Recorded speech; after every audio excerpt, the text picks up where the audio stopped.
I live inside my own world of make-believe. Kids screaming in the cradles, profanities. I see the world through ice covered in ink and bleach. Cross out the ones who heard my cries and watched me weep. I love everything. Fire spreading all around my room. My world's so bright, it's hard to breathe, but that's alright. Hush.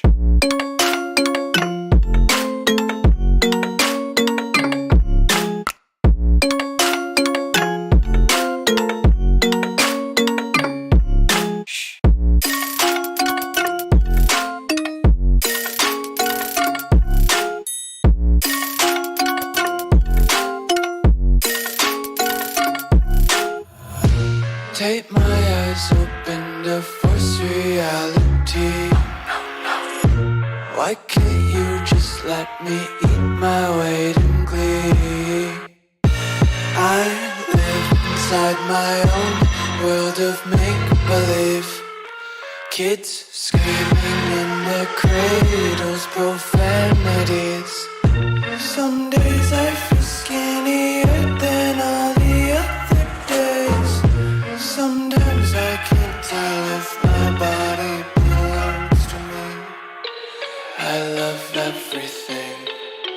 Fire spreading all around my room. My world's so bright, it's hard to breathe, but that's alright. Hush.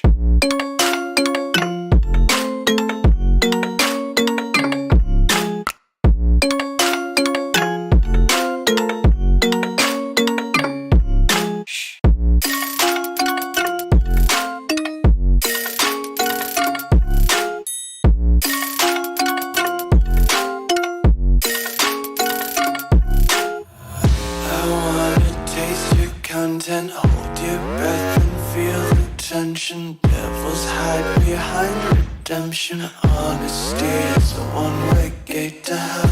I wanna taste consumption. Breathe faster to waste oxygen. Hear the children sing aloud. It's music till the wick burns out.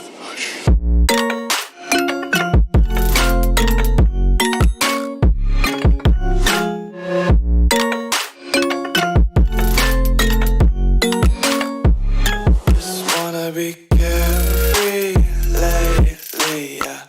Just picking up daisies. Got one too many quarters in my pockets. Count 'em like the four-leaf clovers in my locket. Untied laces, yeah.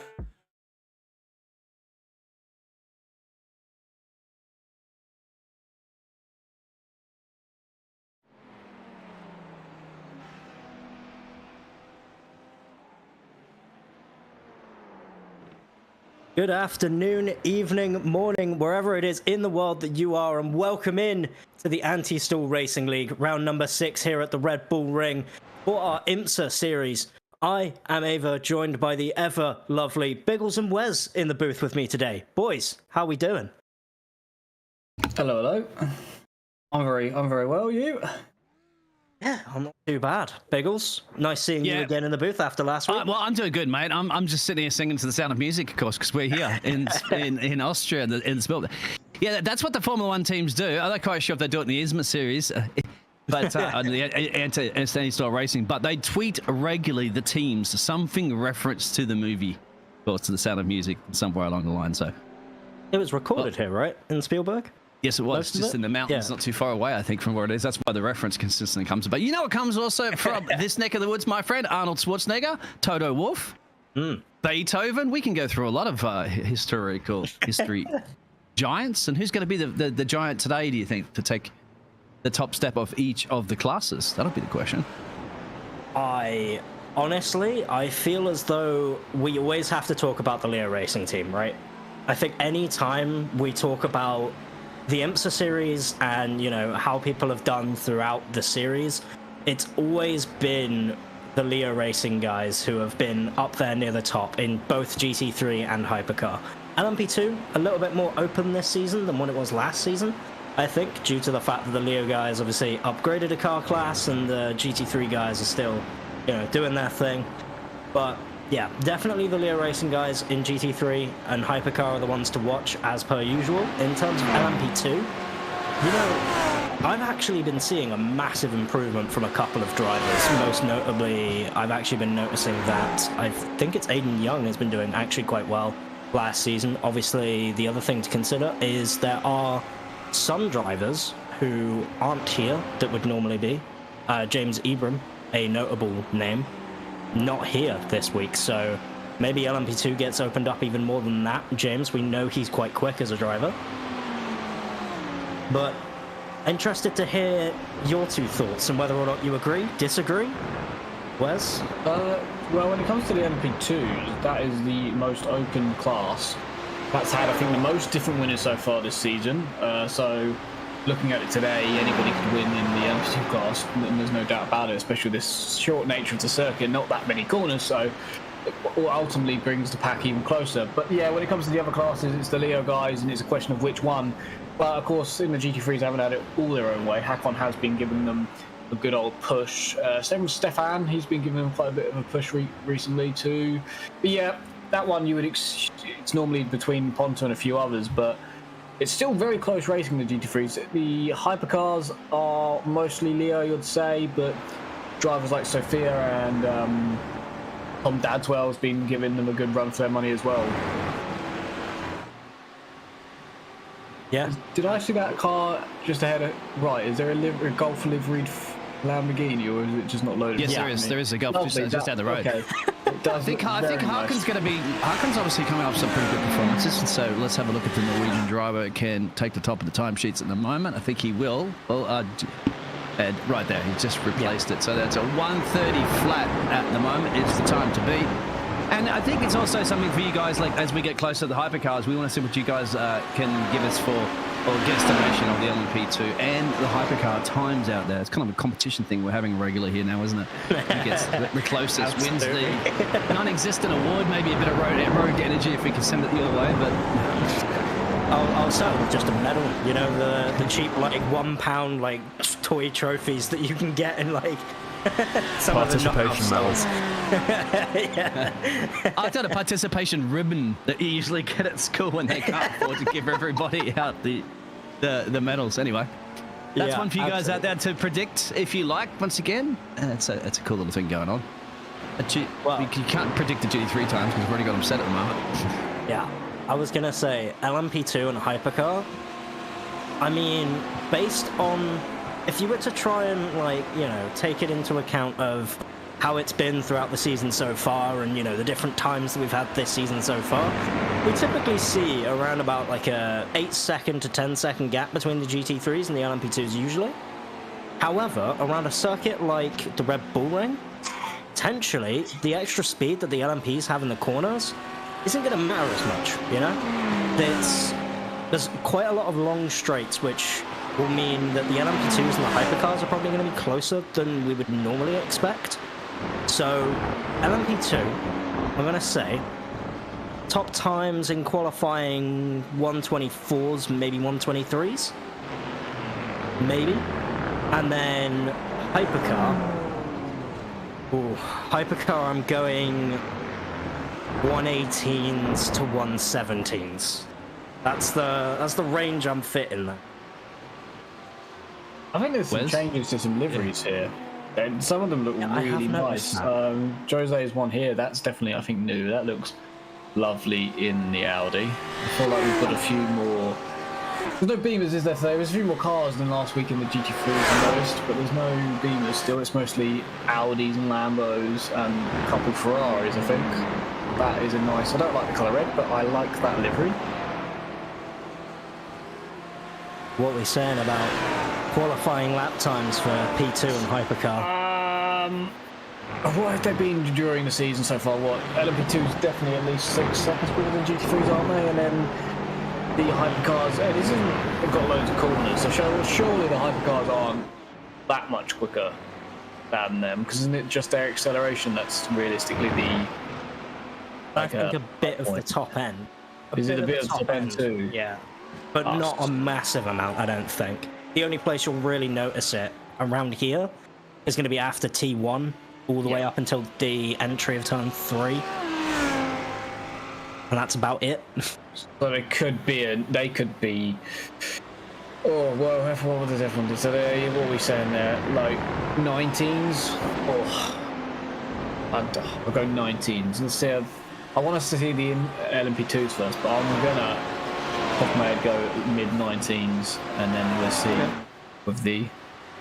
And then we'll say the LMP2 is what 6 seconds quicker. They're nearly in the 29s here. So top lot into low, high 23s maybe for the LMP2s. Roughly, I could completely be wrong. High 23s? Okay. High 23s on MP2s. I could massively be off. I don't know. Red Bull Ring's a weird one for me. It's not many corners, and it's there, isn't it? It's one of the easiest circuits to learn, I think, in the world. Glorified oval, really. Well, it's four right turns and all. Sorry, 8 right turns, isn't it? And 2 lefts. That's it. Yeah, I believe so. And a little kink's counted as the turner course down the main straightaway. That's just they don't count the second kink as you go after the third turn, because I don't know why, because they should count that. But I think they have to count the original one there because they need a certain amount of corners in order to be classed as a certain track. That's something for you guys out there in the chat. If you They also do it. I'm pretty sure they do it because of the bikes. So the bikes actually treat that as like a proper corner, because for them it is.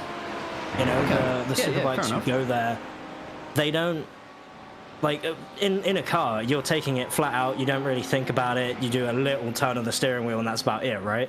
But they're proper like leaning down into the corner and like treating it so aggressively. I must say though, if you look at the camera angle from turn 1 to turn 2, it's not straight though, is it? Let's be real. The track isn't straight. So I always think maybe it's stupid calling it a kink, but then if you look at this, clearly it's not straight. True. That view there, it's not. But in a Formula 1 car, you take it absolutely flat. Yeah. Sorry, in these road cars, but of course, yes, the bike, as you said, well, you're not going to be taking it flat. You're going to have to, you probably will have to be leaning into it. Anyway, we could talk about it to black and blue in the face, but at the end of the day, it is what it is. I think we'll have a special guest a little bit later on that'll come in there, which will be our Portuguese Paulo Lopez. That is a race driver, and perhaps we'll have him. He's not driving, no, but he's perhaps going to pop in and tell us how to drive perhaps around here. Either the GT3 LMP or the hypercar. We'll give him a choice as when he does come in here. We'll get him to. We'll pick a car to ride on board with, and he can kind of tell us how to drive it quickly. He's a prototype guy, I'd say. Yeah. He's a hypercar or an MP2. I know he favours those more than the GTs, I'd say. Hakon's going apparently purple sector 1, good sector 2. Alessandro, has taken pole for now.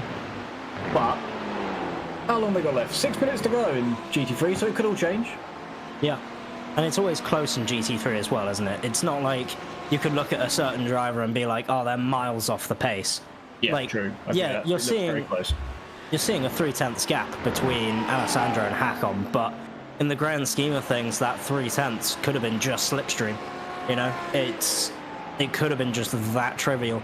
If Hakon didn't get slipstream around here, I mean, maybe in a GT3 it's not as much as you would expect in like an F1 car, for example, but even still, it all adds up. Would you expect them to be doing some tactics in the hypercars with some slipstream later in the qualifying?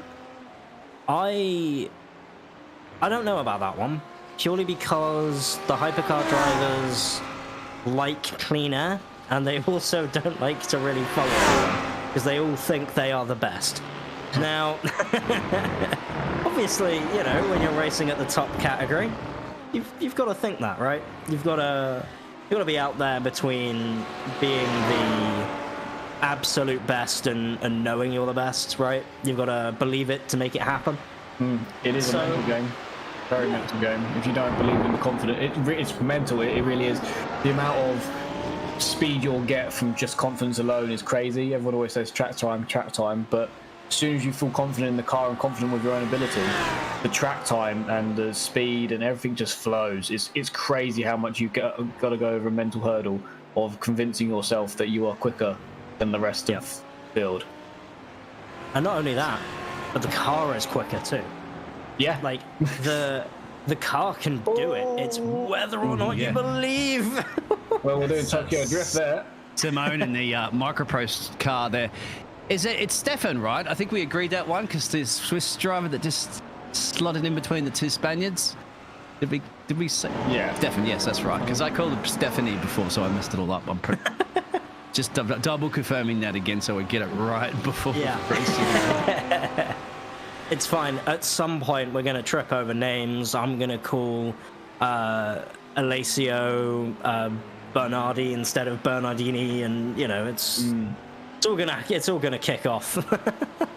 I like Ponta's name because I don't feel like I've got it wrong. Yeah. One name you don't want to get wrong, my friends, otherwise he's going to be here to bite you, will be Paulo Lopez. I get that one right. And Paulo Lopez will join us soon. Paulo, but what we're going to do, my friend, we'll wait until... Paulo Lopez, we'll give you the luxury as a race driver.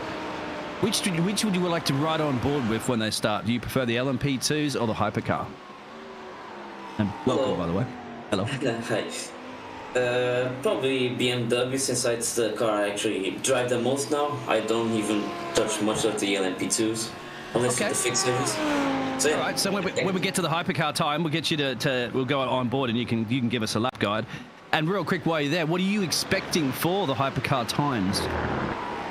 No idea, because Red Bull Ring hasn't been driven with the LMP car, DH cars, so probably the same times I was LMP2 before.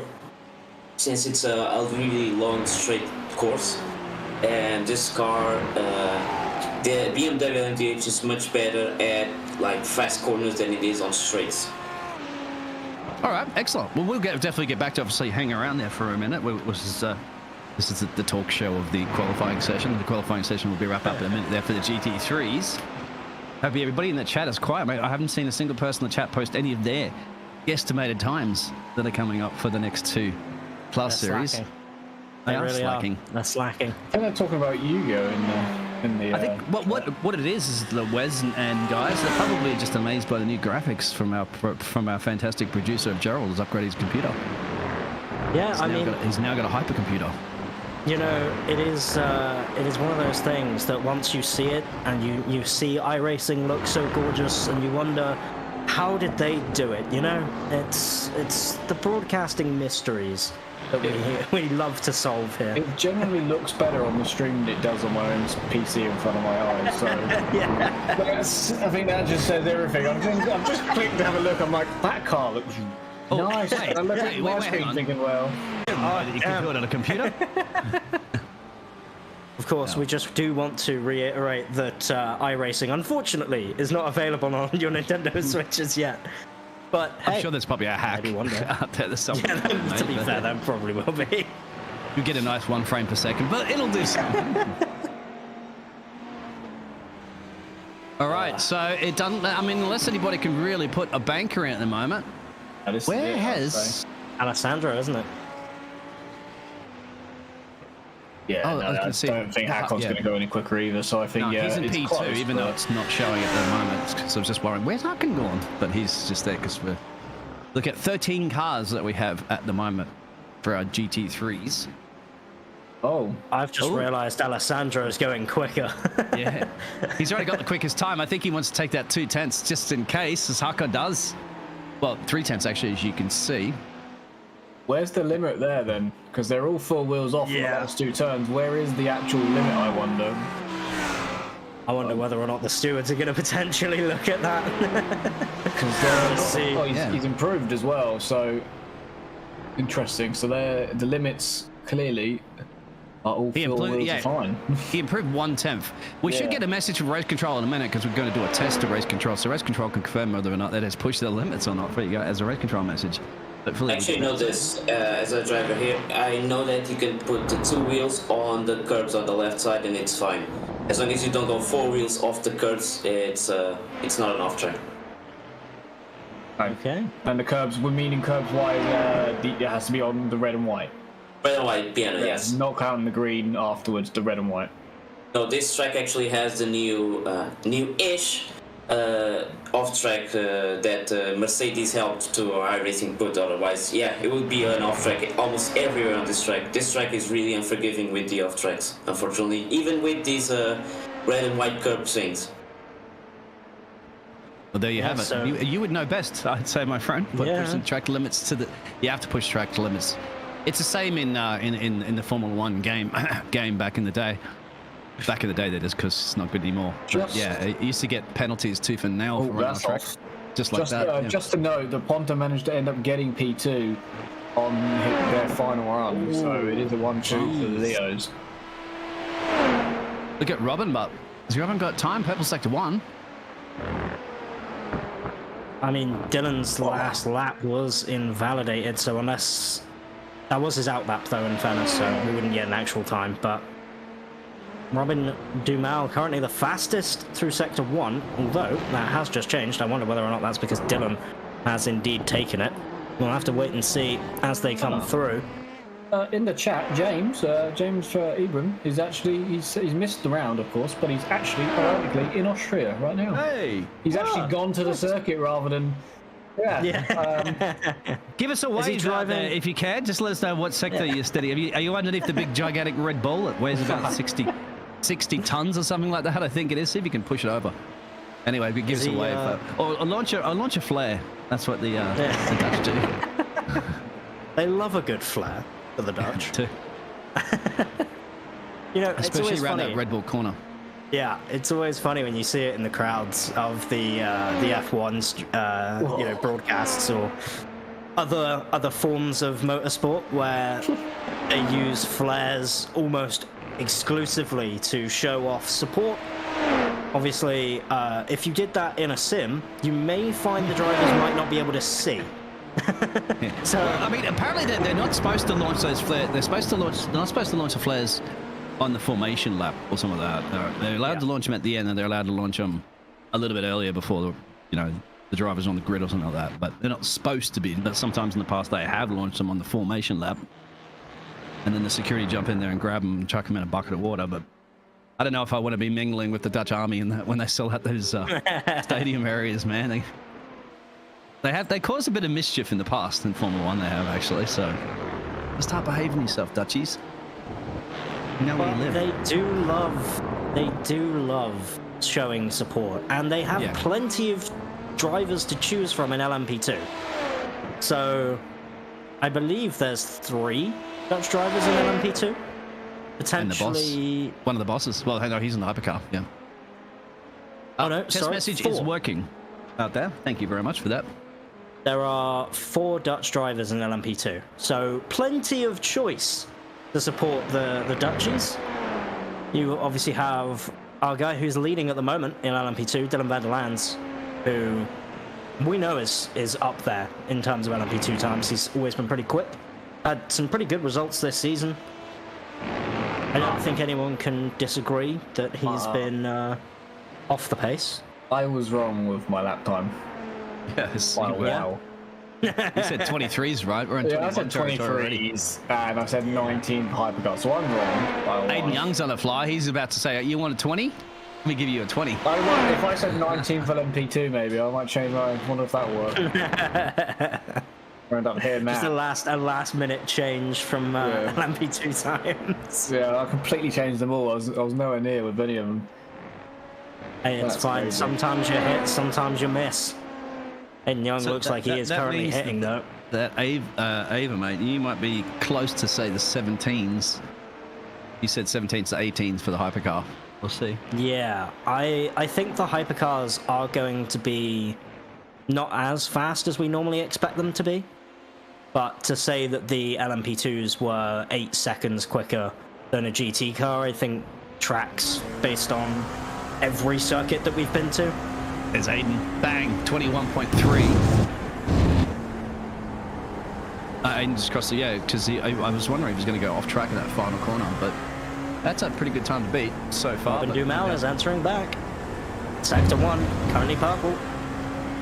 He can find the time through Sector 2. We're on board with him now. We'll have to see. Going across the Sector 2 timing line, is he going to be purple?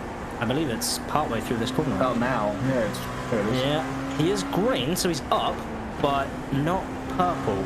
And depending on how far up he was in Sector 1, and how far off he is from Aiden in Sector 2, we'll have to wait and see whether or not he can actually take that fastest lap time as Mark Hutchinson puts himself P3 just before Robin Dumal finishes the lap.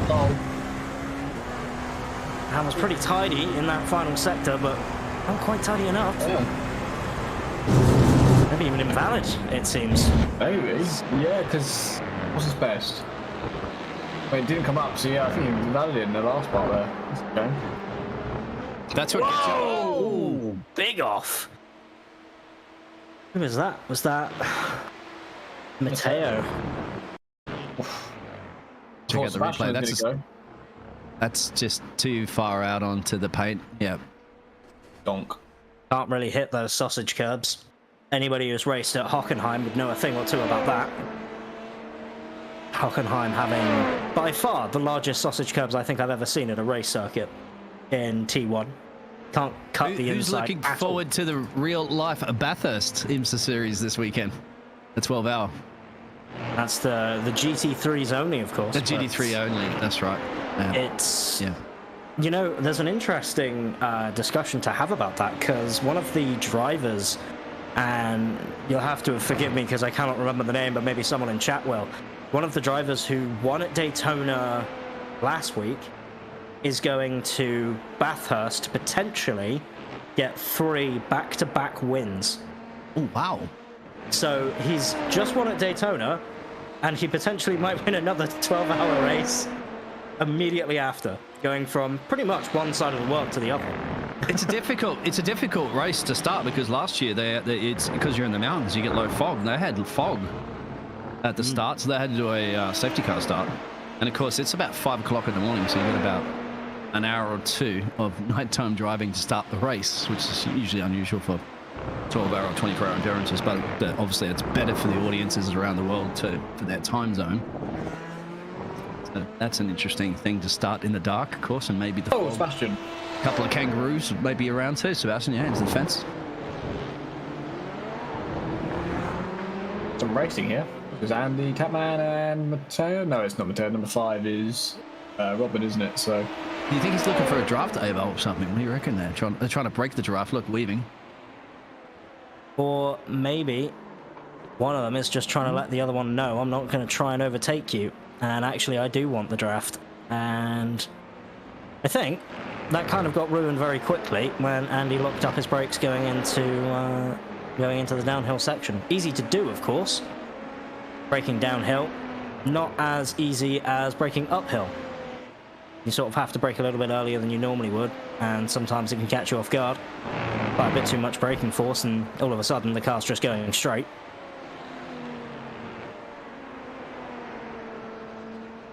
I will say, currently, no one really improving on their times, and makes you wonder whether or not the track is actually going to be improving much. Obviously, we have had the GT3 cars going around for 15 minutes prior to this session, so you'd expect the track rubber to potentially be at the highest that it's going to be.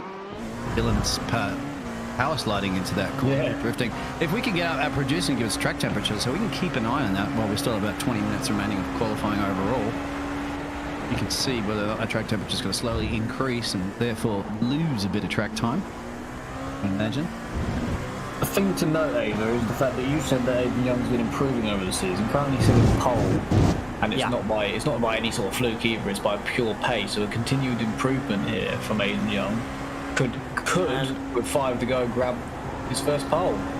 Last week, potentially Aiden may have been saying that it was a little unlucky, but I believe, did we ever figure out where he actually finished? Because obviously on the road he finished fourth.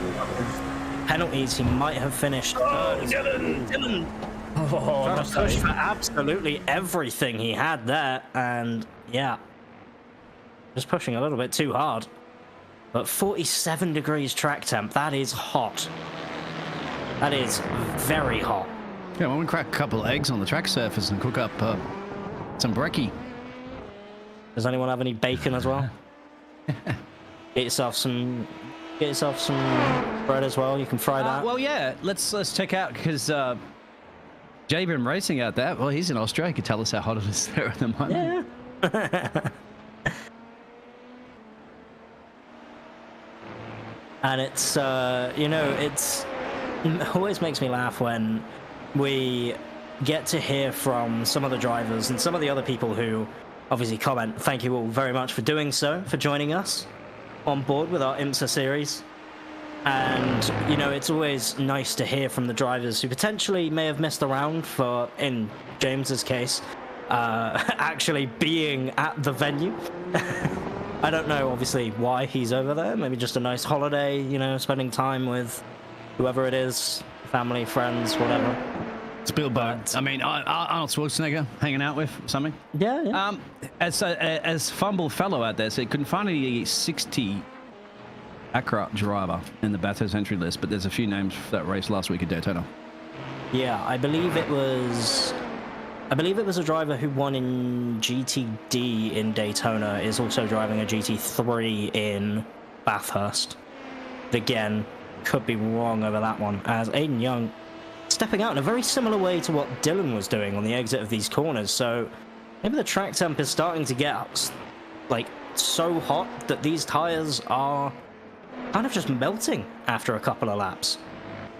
Yeah, that's what for you, Paulo Lopez, as a race driver, mate. How does that affect? It's actually increased the temperature right now, 47 now. So, Paulo, like, as a race driver, mate, you don't like the hotter temperatures? What does it do to the car? It's what we're seeing. Well, just less grip. In terms of qualifying, you just gotta do in like the first lap usually is enough to do a good lap because the second one just might not be enough. And in terms of grip, yeah, you just feel the car just not gripping. You can't just extract the full speed of the tire, so it's gonna be horrible to drive. Also, I just remembered, as we see someone just going off, and also just remember that the tires now are actually more usage than it was on the previous seasons. So it's something that drivers have to take account. Maybe they can change tires and the first pit stop. I would do that because it's always you have time now since you can change tires while you're refueling. It's a new rule.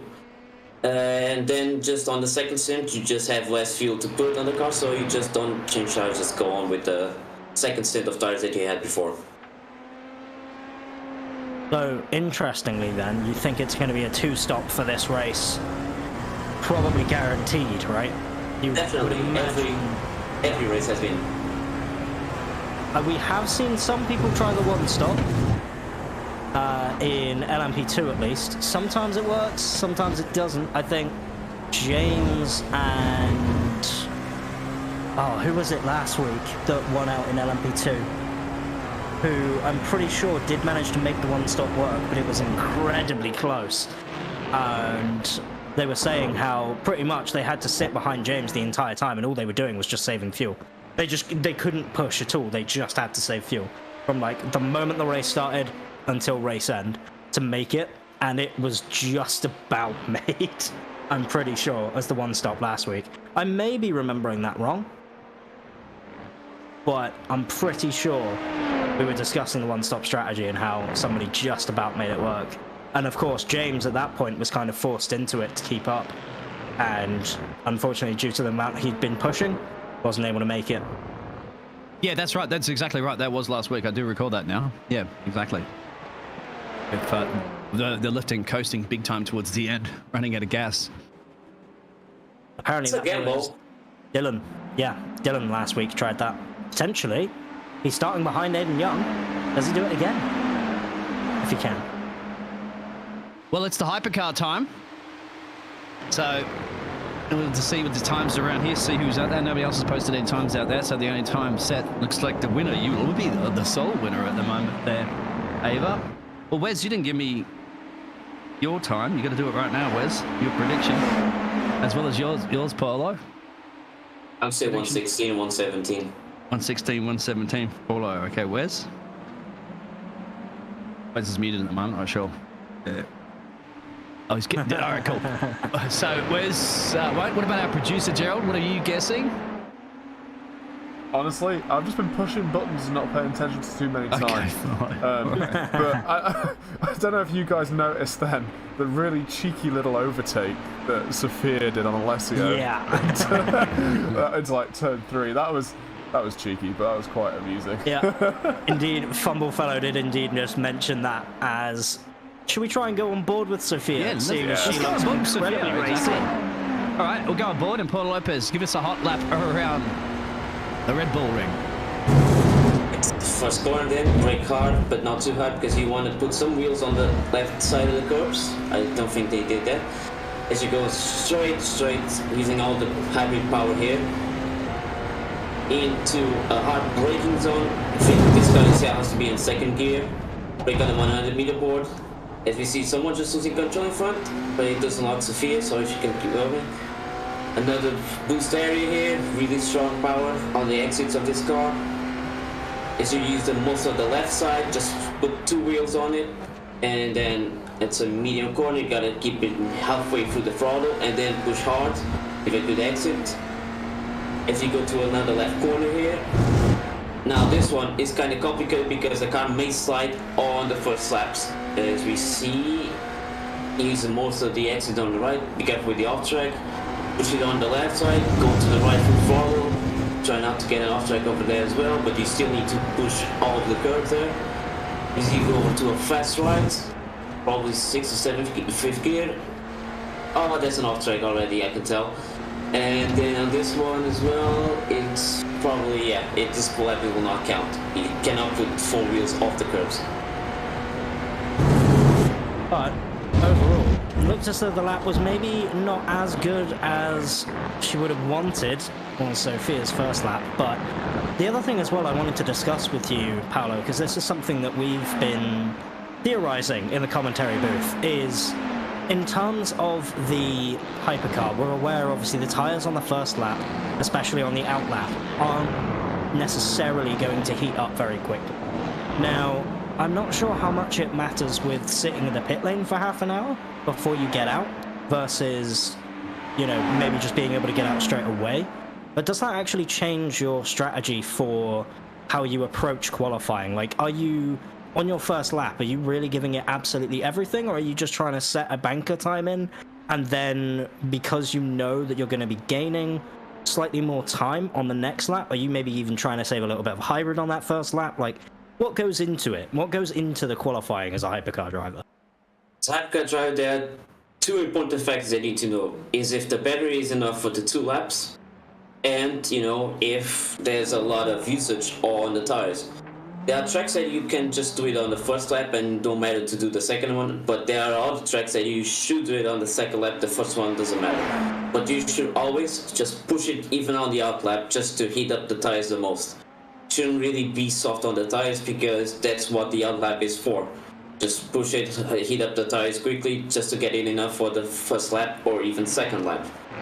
On this track, I am not sure, I haven't driven it with the BMW yet, but if I remember correctly, because it's a short track, it's going to be better on the second lap.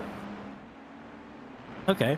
And that sort of seems to be the theme of a lot of circuits that we've been to so far this calendar, is that on the first lap, these cars aren't necessarily the fastest, and you'll find that actually doing multiple laps in a row generates some better results. It certainly seems to be the approach that a lot of the drivers have, and maybe even sacrificing their first lap just a little bit just to make sure that they can have, as you said, either the battery for the second lap or the tyre life for the second lap as well, if that's a concern. Obviously, around a circuit like Red Bull Ring, any corner there is pretty harsh on the tyres, you would have to say, but there isn't that many of them. No, but also, if I compare it to the LMP2, for example, it's fine even the earlier stages of the tires. Like the first lap can be even good for a pole if even. The hypercar, it always feels like it's colder tires every time. So you always need more time to heat up. But now I'm trying to remember like a track that is still better than on the first lap, but I would probably say tracks that are a bit on the shorter side tend to always go for the second lap is best. Yeah, and one thing that does always impress me is when you see these drivers who are in qualifying and they are trying to get obviously the maximum amount of time out of these hypercars, is the little things that they'll do to try and save on, you know, maybe even hybrid power or save on the tire life on their first couple of laps, to really just give it absolutely everything on the second time round. As far as, like, you know, sometimes I see people when they're, and I'm not saying anyone's doing it in the IMSA series, but to save on the hybrid, they're actually not putting full throttle into some of the straights near the end of the lap if they feel like they can go faster on the second, or potentially the battery isn't quick enough. You don't need to do that. There's a deploy mode on the car, so you can put it on no deploy inside of calling mode. That's what people usually do. They still go for throttle, but they put it on no deploy. So potentially the throttle thing could just be fuel saving, then potentially underfueling the car just a touch, so that you need to, so that you can get in maybe a bit more of a quicker time. Then is potentially what that could be. Also, it could be also a strategy to not push too much on the out lap, just to have the best conditions for the second lap, not first lap, but already planning for the second lap as a fastest lap. Yeah, and you know, it'll be interesting to see if any of the LMDH drivers who maybe haven't been the best through qualifying, but maybe their race pace is a little bit better, maybe they'll actually start thinking about these little things. And it's something that I think is different in the hypercar from a lot of other cars, especially like even in the IMSA series itself. You know, LMP2s, you don't have to worry about the hybrid system, same with the GT3s, and the tires on the LMP2s and GT3s definitely seem to heat up a lot better than the hypercar does. So, you know, as a driver, obviously you made, I'm pretty sure at least, it was the jump from LMP2 to hypercar, right, in terms of from last season to this season. And what was that like in terms of driving style? Did you find that you had to adjust a little bit to the car, or did it feel pretty similar? No, not similar. Actually, really completely different. Because even the LMP2 got an overhaul itself. So the tires are a lot different. You can actually use more of the curbs on the LMP2. You couldn't do it before. Otherwise, the car would just lock up and activate traction control. You would spin. You can actually be a lot more forgiving with the LMP2 now. But the LMDH, because it has a different torque system on the corner exit because of the hybrid system, it pushes a lot on the exit. So you go a bit more on the oversteery side. But the LMP2 has less gears, but it also has higher gears. So in first gear, it feels slow when you push the throttle, you see? While the LMDH has 7 gears, but they're shorter. So you usually never even be on first gear. You usually just started on second gear, even on the slow corners, like the hairpin that we see here on this track. Because there's enough torque on the car to do it on second gear better than it is on first gear, because first gear just makes the car, well, spin the wheels. And in terms of the corners, I would say this, if you're not careful, it's going to understeer more than it is on the LMP2, because you are carrying too much speed. If you go like full throttle or something, it goes directly to the grass and something. But if you push more, just a bit of the throttle, it still gives you the speed, especially with the hybrid system, but you can control it. It takes a while to control it. It took me a while for sure. And even the base setups that our racing has really doesn't help the car. Our racing setups are usually understeery as hell. So after I got used to the car, I actually preferred it because of the speed. I love the speed of the car compared to the LMP2s, which sadly got nerfed. So I understand that people would prefer to drive this car more than the LMP2 now. Yeah, and we have 5 minutes left of qualifying, just under 5 minutes now. And Giannappolo has the Italian has gone up there and broken up the Tom and Sofia. But we're still waiting for 2 more of those Italian powerhouses that have usually been locking out some of these races in the past. I thought they haven't been having too much luck around the Red Bull Ring. That's because they haven't set a time yet. And now they've got the dying stages to set it. The track's now increased to 48 degrees. Doesn't seem to be worrying too much about Andrea because the purple sector 2. This is where the times are going to start tumbling, perhaps into the late 17 ranges. Because once again, we haven't seen the Italian powerhouse drivers that are out on track right now to see if they're going to lock it out. Yeah, look at that. There's purples coming everywhere. So 48 degrees or not. That was wide, but potentially an outlap. Oh, it's fine. There it is. Wow, that was wide but fine, apparently. Wow. Well, Izzo being on our screen at the moment versus Frasinetti, who set the time. Izzo potentially on the outlap. We'll have to wait and see what Izzo can do, as well as Alessio. It's quite late, isn't it? It is. To leave it to go out, because considering the amount of off tracks, you're not giving yourself a lot of time. Yeah, and as we heard, you know, this track is very unforgiving for off tracks, or at least it used to be. It's a little bit better than it was now, but it is still definitely difficult to avoid the 1X around the Red Bull Ring, the dreaded iRacing 1X, as we will jump on board with Alessio Bernardini. I will say that name right, so that when I say it wrong, actually later on in the race, you know, he can feel happy that I at least said it right once. Perfecto. So, every single time I try to we try to do Italian, we kind of sound like Mario. It's just it's so bad. Anyway, here's the 888 machine. How's he looking, Paulo? He used all of the curves as possible there. That's for sure. But that's how you gotta do it. Always to put a maximum amount of time on the top. You really have to push all the parts of the track that you're allowed. That's what I would do, of course. You know, even if you already have like a bank lap, now you can just push it all on the last 5 minutes, or now 3 minutes left, just to get it just high enough to be certain on the pole position here.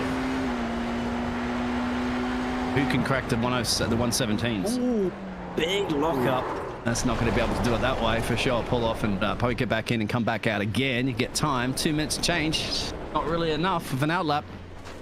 Yeah, so he's going to try and get it back on track. Now, I'm not sure, Paolo, if you know, but when you actually rejoin off the circuit after you've been through, for example, the gravel trap like Alessio has done, do you actually feel like the tyres have gotten worse and they've accrued the dirt off the track, and maybe you don't have as much grip now as you normally would do on a regular flying lap after this? Or do you find that actually after you do, you know, maybe half a lap like Alessio is going to, that it should be fine when he actually does his flyer? No, it does feel a bit worse, but also you're not even allowed to do it. Usually you get a black flag for it. Oh dear. Usually it does depend. I think the rule set on these sessions is if you do something like heating up a bit too much of the tires, going a bit too slow in certain parts, it gives you a black flag and you have to restart from the pit to do another outlap. Oh. Well, Tom's just gone a bit quicker.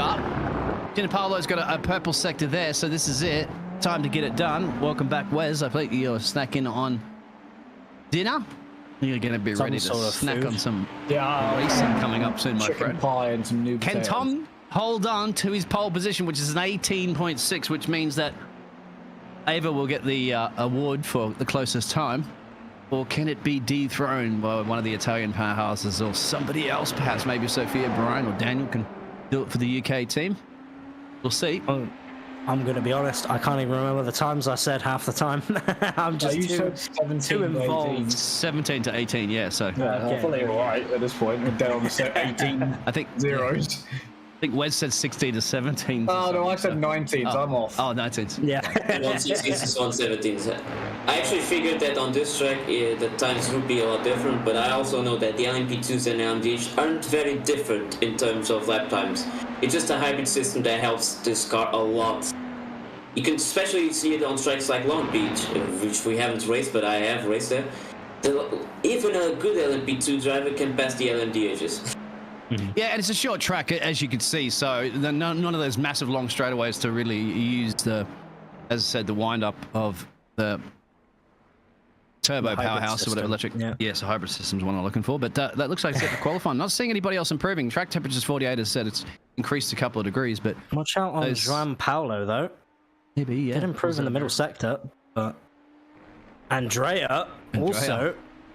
Purple through sector 1, yellow through sector 2 though, so maybe doesn't even improve as Gianpaolo. Does he go faster? Doesn't look like it. Well, this is going to be a first pole for someone that's not a Leo this year.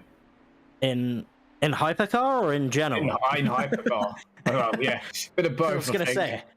I don't know Andrea about across GT3. the line now. Will Andrea do it? Doesn't. Yes, Oh, no. unfortunately. 17.9 on the last millisecond of the last bit of qualifying. Says, boom, Italia gets it done over Tom. I mean, those Leo guys are just so fast, aren't they? They really are. Maybe not the greatest showing for Alessio Bernardini, and Alessandro Izzo as well. You would expect them to be a little bit higher up, but I mean, the rest of the Leo guys still up there near the top. Lorenzo Castellani and Gianpaolo Cristini as well. And it's looking like the Leo guys, once again, looking like the ones to beat in hypercar, with Tom Dadswell breaking them up a little bit. And Sophia there and thereabouts. So again, Sophia doing really well. Tom Dadswell doing as well as he always does. And we will go through the qualifying times as well. I don't see them on my screen though. No, wait for them to come up. There you go. There you go. Wes, you can go through the GT3s if you want. Oh, we have to go over the ones where there's other names. Right, Alice, as well. See immediately. Alessandro takes pole, which actually won last time out in Hockenheim. Yeah, I am right. Rio takes P2. Very close there. Hakon in P3, splitting them up as Luigi takes P4. Ferran takes P5. Jose in P6. Stefan in P7. Alvaro Gutierrez, P8. I think we called him Peter, didn't we, really, in P9. Ricardo in P10. Leon in P11. Lars in P12. And there's a reprimand for car 38. That's in the LMDHs. That, I believe, is Tom Dadswell, potentially? It is, you're right. And the P13 rounded up by... Oh, how would you say it? Alec Vendeur, I think. Call me AI. Yeah, exactly. It says call me Al. So I think we should probably go by that. Al in P13. All right, Ava, you get to go through the LMP2 class qualifier results. And in LMP2, we have Aiden Young taking pole position with a 121.3, followed off by Dylan van der Lands for the No Limits Sim Racing team. Indeed, it was a no limits, no holds barred approach to their qualifying, as all three of them in the No Limits Sim Racing team does lock out the first three positions, with Connor Gibb putting in that P3 performance for the team. We have Robin Dumal picking up P4 with Mark Hutchinson in P5, Vessel Bekema in P6 with Sebastian Van den Heuvel in P7, Andy Tapman in P8 with Matteo in P9, Roberto P10, and Leon rounding out the back of the grid with not setting a time in P11. Now, I don't know whether or not he had any qualifying bans, but Leon not setting a time in LMP2, it's certainly an interesting result. Recently either, so we'll just check with our producer. But you can get to go through the hypercars now too, mate, because I've got a couple of minutes to go and I will mess up all those names. You're too good at this. Go for it. Well, we do have Andrea Frasinetti, who does take pole position with a 117.9, the only driver to get into the 117s for our hypercar team, followed on by Tom Dadswell for the Altitude Esports team. And then we do have Lorenzo Castellani in P3 with Gianpaolo Cristini in P4 for the Leo Racing team. Sophia Ridpath taking P5 from Brian Loins in P6. Daniel Sedgi in P7. I almost said 11 then, as race control threw up a test message in front of my face. Kevin Stam, the boss man, in P8 with Alessio Bernardini in P9. Duranto in P10 and Alessandro Izzo rounding out the back of the grid in P11. Alessandro obviously looking to try and improve because he would expect to do better. And just while seeing people enter into the pit lane, Paolo, you said you haven't raced at this circuit in the LMDH, but I'm assuming you've raced on this circuit before multi-class LMP2 GT action. Yes, definitely, a lot. How is the pit lane for multi-class here? Do you find it to be a little bit tricky to navigate, or is it usually pretty good? Is there like a signal that drivers use to let you know? Because the pit lane entry, of course, on the exit, pretty much, all the way on the inside of the penultimate corner. I'm assuming you're slowing down more than you normally would for that corner when you enter into the pits for the first time. Yeah, it's right on the racing line, the pit entry. It sucks. But you either want the cars behind you that you're gonna pit, or if you're gonna pit, just put a little bit of an extra space from the car that, either you just let the car behind you pass, or you just, if you're in the car behind, you just go a bit slower and go right in the inside before another car just gets too close to the racing line. It really depends about a bit of a communication thing, because I had some accidents here on the pit entry because it's hard to know if another car is going in or not unless they warned you that they're going in. They had a briefing, driver's briefing before, so hopefully everybody will be aware, but it's going to get a very busy track because it's short, so I can't wait to see all the action to turn 2 and turn 3 at the top of the hill, especially a little bit later on. How many laps do you think it will be, guys, before you start seeing those hypercars catch those GT3s? This track is going to get very, very busy. Also, your predictions out there, as you see a little bit of tangle-wangle under the warm-ups. 2 laps. Predictions, everybody. 2 laps, and predictions for who you think is going to win each of the classes. Thank you very much for your expertise too, Paula. We'll keep you, obviously, be our pit lane reporter, and we can definitely. Actually, I need to go. I just need. Oh, you have to go. Oh well. Yeah. Thank you very much, Paula, for your expertise, and I hope you, when you get a chance, to enjoy the race, and say hi to us in the chat. Yeah, no problem. All right, have fun, everyone. Good luck with the race. Thank you very much, Paolo. Always a nice driver, that Paolo. Yeah, Wes, what are you expecting before we get ready to go rolling, as Ava will call the race start? By the time the LMPDHs are gone, the GT3s have a long time to wait, if I remember rightly. If we saw in many corps, they had a long time to wait. So I think the hypercars are going to be on the back of the GT3s very, very quickly here, which could be scary, because that means they're all still going to be quite in a pack when they do get there. So there could be some drama, just like there was in many cores, but that happens with short circuits, I must admit. So we'll see, but it's going to be another one of those races where it's who can survive the traffic. Formation lap now. So we have 30, I'm seeing give or take 34, 33, 34, 35. I'm seeing Wanko and Leon put any times in. Wanko did jump in there, but in the pit lane.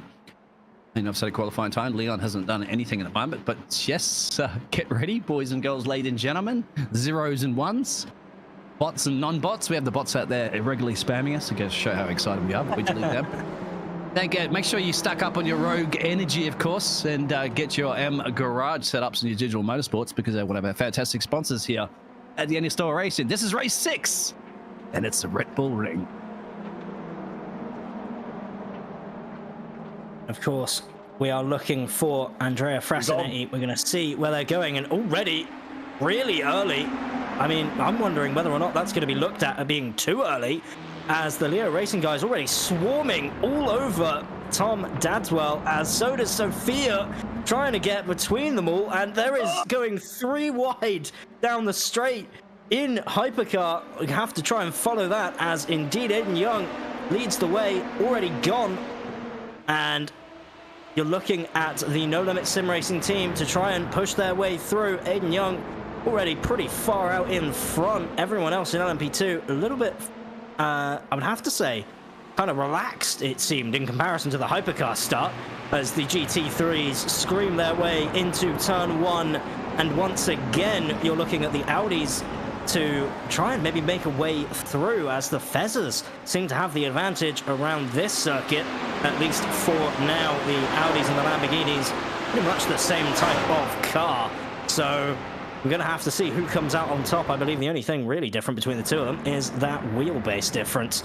I have to see whether or not that matters around a circuit like this. But going back to the Hypercar series, the Hypercars actually already looking to be pretty settled down. Everyone's starting to get in single file, and after lap 1 has been completed, the biggest gainer in the hypercar class. I'm going to hold my breath for a second just in case Alessio does try to make this move on Kevin Stam up the inside. He attempts it. He goes for the move. He gets it done. Kevin Stam, unfortunately, having to take over the sausage car, which is going to allow the likes of Brian and Alessandro Izzo to get through. And of course, Kevin, naturally, you'd imagine, a little bit frustrated at the fact he had to go so wide through T1. And again, all action, all go is the hypercar series as we've come to expect so far. I need to catch a breath. Yeah, we're going to fly some menus for a second because we've got some new hyper graphics here at ASR, but you can still see the pictures of the cars. That's just for your graphics to see what's happening when and how, but don't worry about it. You've got a fantastic casting crew to capture all that action. As you can see, the pictures at the moment drawing up for your hyper class. The positions currently of P4, P5, P6. Christie was nearly in the back of Tom Dadswell there. They did sort themselves out, I must admit, after turn 2. They managed to sort themselves out and got super fast, so they didn't have a big crash. But the leaders changed in the GT3s means Hakon's dropped back to P2, just about back to Alessandro. So they're changing at the GT3 level. It's still a bit mental in the hypercars, I must admit. It's changed again. I think there's maybe side by side Hakon back into the lead of the GT3. So close calls there. And I think some movements for a driver has spun. I think Robin has had a crash and is falling down the order massively and is now at the back of the LMP2 class. So Robin has had a spin. And that's a move. So much overtaken opportunities at the top of the hill. Of course, turn 2 and 3. That's is it turn? No, it's turn 3 or 4. Sorry, okay, keep forgetting the kink is classed as turn 3. Here we go. Side by side action with Daniel in the 601 car, and there's Tom. We're just still sorting out some of the graphic overlays. Don't worry, we got a bit of time. We got 56 minutes. Yeah, it has been clean. Get that sorted out. Yeah, it has been clean racing, just as you mentioned there, Wes. Like, everybody pulling in the right direction, just a couple of off-track things, but touch wood. But this is, of course, they haven't bunched up yet, have they? No, they're not quite there yet, are they? I wonder how far the hypercars are behind. They're not that far behind the GT3s, I must admit. Give it another lap, maybe. I was wrong with the 2. It's such a short lap, but I was completely wrong. But we're on lap now 4. They will reach them probably by the end of this one. They're all doing 118s. They're all single file, I must admit, at the hypercars. I think the GT3s are still really close. So there they are. They found them already. There they found them already. By the end, by the beginning of the lap. Here we go then. And that, to be fair, Ricardo, I think, has had a spin. So that's why they found Ricardo already, because here's the rest of them just a little bit further up the road.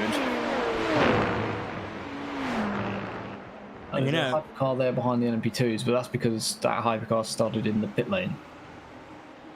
I will say, it is rather surprising in the GTs that, honestly, not much has really changed in the GTs. It seems like everyone has sort of just settled down already. Well, lost a few places there. Thomas, looks like Mateo's had an off-track excursion as well. Somewhere around there for the LMP2 Frenchman.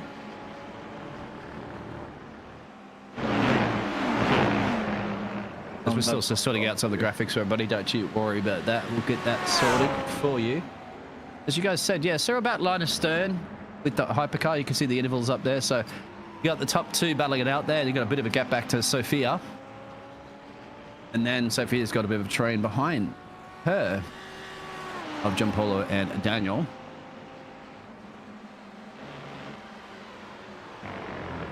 The LMP2 cars are out on the track, so they're not out of the session. It says that up on the screen, but will fix itself up soon.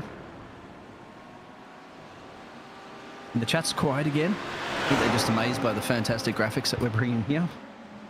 Unfortunately, maybe a little bit too hot to handle in some cases. Oh, it's getting chaotic, isn't it? Here we go. This is it's the M25. Oh, sorry. It's a motorway for people that aren't in England, I guess.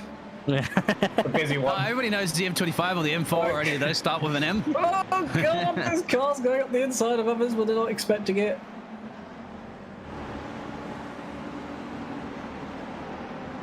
Okay. We do have a message from our producer. From the producer saying that we might have to restart. I don't think it's going to calm down. That's the thing. I don't think it's going to be. It might be best to do it now, I would say, because they're already going to be overtaking each other tooth and nail. In fact, it's going to get even worse when they start catching the LMPs as well. Yeah. I think the time is now. We will try to obviously give you an idea of what is going on while this is all happening. All of us will be trying to pick a radio boys. show. That's what I've always wanted to be. Right. Imagine M25, very fast cars overtaking other cars. Crazy. Yeah, that's pretty much this entire race, I think, will be described as that. Yeah, all the hypercars are trying to go around the outside of the GT3, which probably is the best bet as they got the better.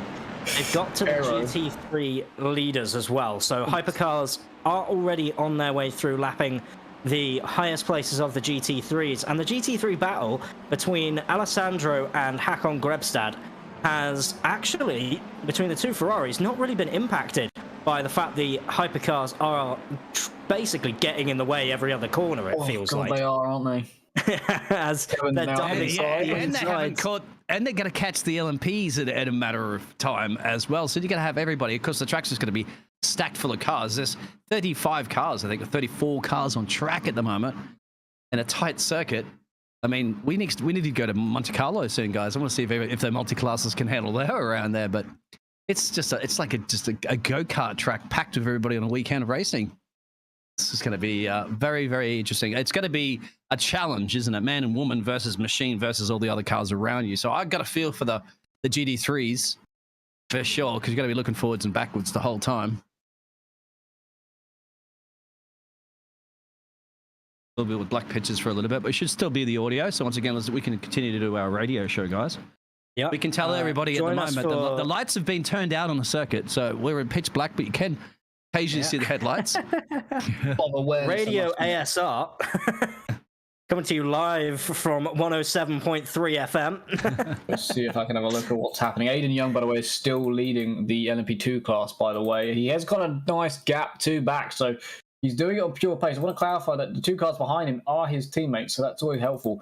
But yeah, he's doing a great job of pulling away and actually gapping them. So yeah, I may not have got a podium yet this season. I'm not sure. I couldn't actually find the results from last week. But at the moment, doing a great job in this first stint of this race. It's only 10 minutes in of the hour, but he is doing a brilliant job. And I must say that is a big improvement throughout his ASR career. So well done to him. There's a lot of racing for the GT3s a bit lower back from P6 to P9. A lot of cars there having some fights. The hypercars are spreading out a little bit now because of the traffic. The two leaders are quite close, but everyone else, a little bit of gap between. They are going to somewhen find the LMP2 cars, maybe in a couple laps until then. Well, yeah, I think you're right. Wanko had a crash to a Colombian driver, so he dropped 10 positions, and he's actually behind a lot of the LMPs now.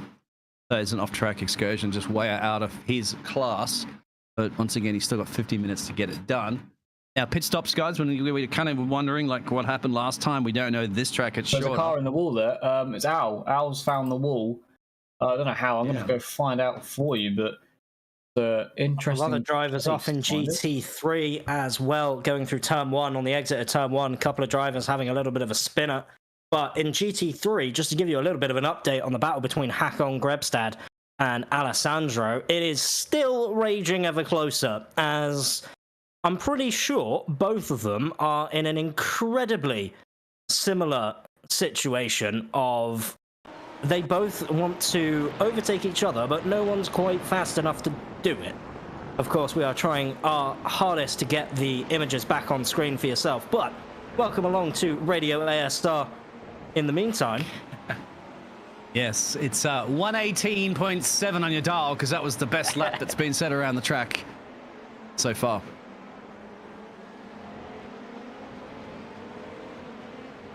The LMP2s are now in the gist of things with the GT3, so that's what's happening now. Even more chaos for the GT3 drivers. A lot of looking in the mirrors in the first couple of laps. But yeah, the mark there just ahead of Connor, splitting up the top four of the No Limit Sim Racing. There's a little bit of a slide from there.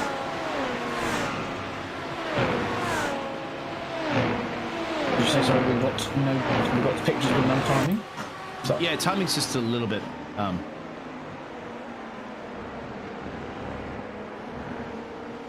Oh, you got that issue that I had, I remember.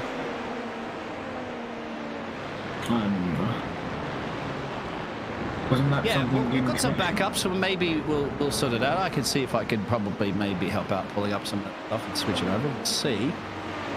But for now, we're still trying to continue with the timing table that we have in the background accessed. We'll give you live readouts of who's close, wherever it is. There's a car launching up the inside. That's Connor. Just, I'm not sorry, I wasn't watching the same pictures. What's happened here? It's going to be an LMP2 situation, or oh, disconnect. Oh, that's a shame. Oh, he's back. Wasn't for him? He's back again. Lots going on absolutely everywhere. I think the hypercars are now closing in to the LMP2s as well, so it's about to get even more frantic here with post racing. And you know, once the LMP2s start getting involved, you know it's only a matter of time before the hypercars start getting involved in that as well, because the hypercars lap pretty quick around here, and hey, if the hypercars and the LMP2s and the GT3s are all on track at the same time, going 3 wide into some of these corners, you're gonna be seeing a couple of people gaining and losing, maybe even a couple of drivers having some other moments, which obviously we hope no contact happens, but hey, at some point it's going to, right? Lead has changed. Lorenzo's got up to the lead, I believe, because Andrea got caught up in some traffic from the GT3, which in the last turn, which allowed Lorenzo to take the lead of the hypercar class at the moment. So traffic becoming no crashing, luckily, but has had an impact now on the lead of the race, as there is some, as you can see, some more hypercars just behind, tuck up behind his GT3. And you know, I am seeing on the screens that the LMP2s are actually catching up to the GT3s and are going through past the GT3 leaders now. And that does make me wonder, as the menus pop back up on your screens. Sorry, we're just trying to get the overlay sorted for everyone so that the timing tower is reading out the accurate information that we all need to show you. Oh, fine, give in the background trying to pass Mark around the outside for P4. Brave one, it's a good one, it's done. It's not fully done. Here comes Sebastian, it's 3 wide on the exit of turn 1 for the hypercars. Oh, they've all given a real way. They nearly touch. Just about all keep it in a straight line around the corner. That's not straight, but it's straight, but it's kind of go out. So there's a corner in turn 3 to go. Sebastian passes 2. Yeah, well, that's the LMP2s you're talking about, Klaus. You mentioned Sebastian, and it's not over. They're still racing. Also here as well in the mix. Oh, they've got GT3 leaders in their way as well. They're going to have to be careful passing. As who's got on the grass? Connor's on the grass. They've got each side of him. Don't hit the leaders. Oh, oh, God. Back on had 2 cars multiple times. They're still surrounded by cars. Look at that. They're splitting the GT3s everywhere they go. Mark's up the inside now. Somehow, some way, no one hit anybody. I got a feel for the GT3s, like he's like squeezed in the middle, like where do I go? I hope you guys are on the inside, the outside. I mean, I'm just gonna stay pointing in one direction. Oh, that's nuts. It's a replay of another incident of one car. It's just not one car is just having you know, one of those this track and me, like this is what that's what Kevin said last week. But Kevin actually started to improve quite towards the end. Yeah. Ooh, weird call on. Reversing into almost. Oh, that's a lovely spin that. Nothing happened. Ooh, bit of a.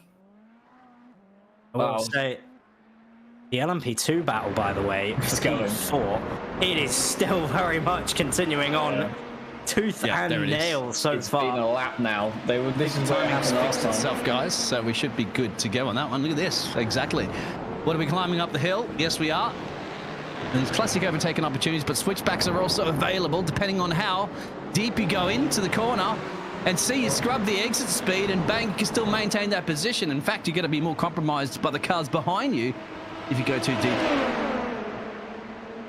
Yeah, no, you're doing the defending job, really. Instead of attacking the car in front, which is what the plan was, going into turn 3, you're now defending, and instead, everyone else who looks like they were just going to sit behind and follow you through are now actually deciding, well, mate, you didn't really get the best launch out of the corner. I should have done better, and I'm going to show you how. As Connor Gibb and Mark Hutchinson take a bow, by the way, for how close this has been. And they're still going. And I feel sorry for almost Robin Dumal in the background here, who's just trying to make his way through it. He just has nowhere to go. This is brilliant. 2 to 3 laps of this now as well. Sebastian managed to carve his way through the pack. Brian's dropping down. Oh, he's in the pits. That's why. I'm not sure if anything's happened to Brian, but he's been in the pits for a while. So one of the hypercars may have had a problem at a point. But yeah, this battle started off with Connor versus Mark. Sebastian got involved and drove around all 3 of them, and then Connor was on the ground. It was incredible, but none of them have touched yet. But it's been great racing here, all for P4 in LMP2. In what, 17 minutes in. Robin up the inside of Mark. The late one, it's on the inside. It might touch doors. A better exit for Mark.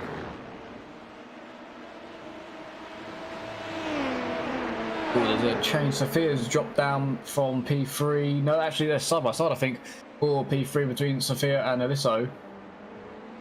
And I think Sophia stays in P3 for now.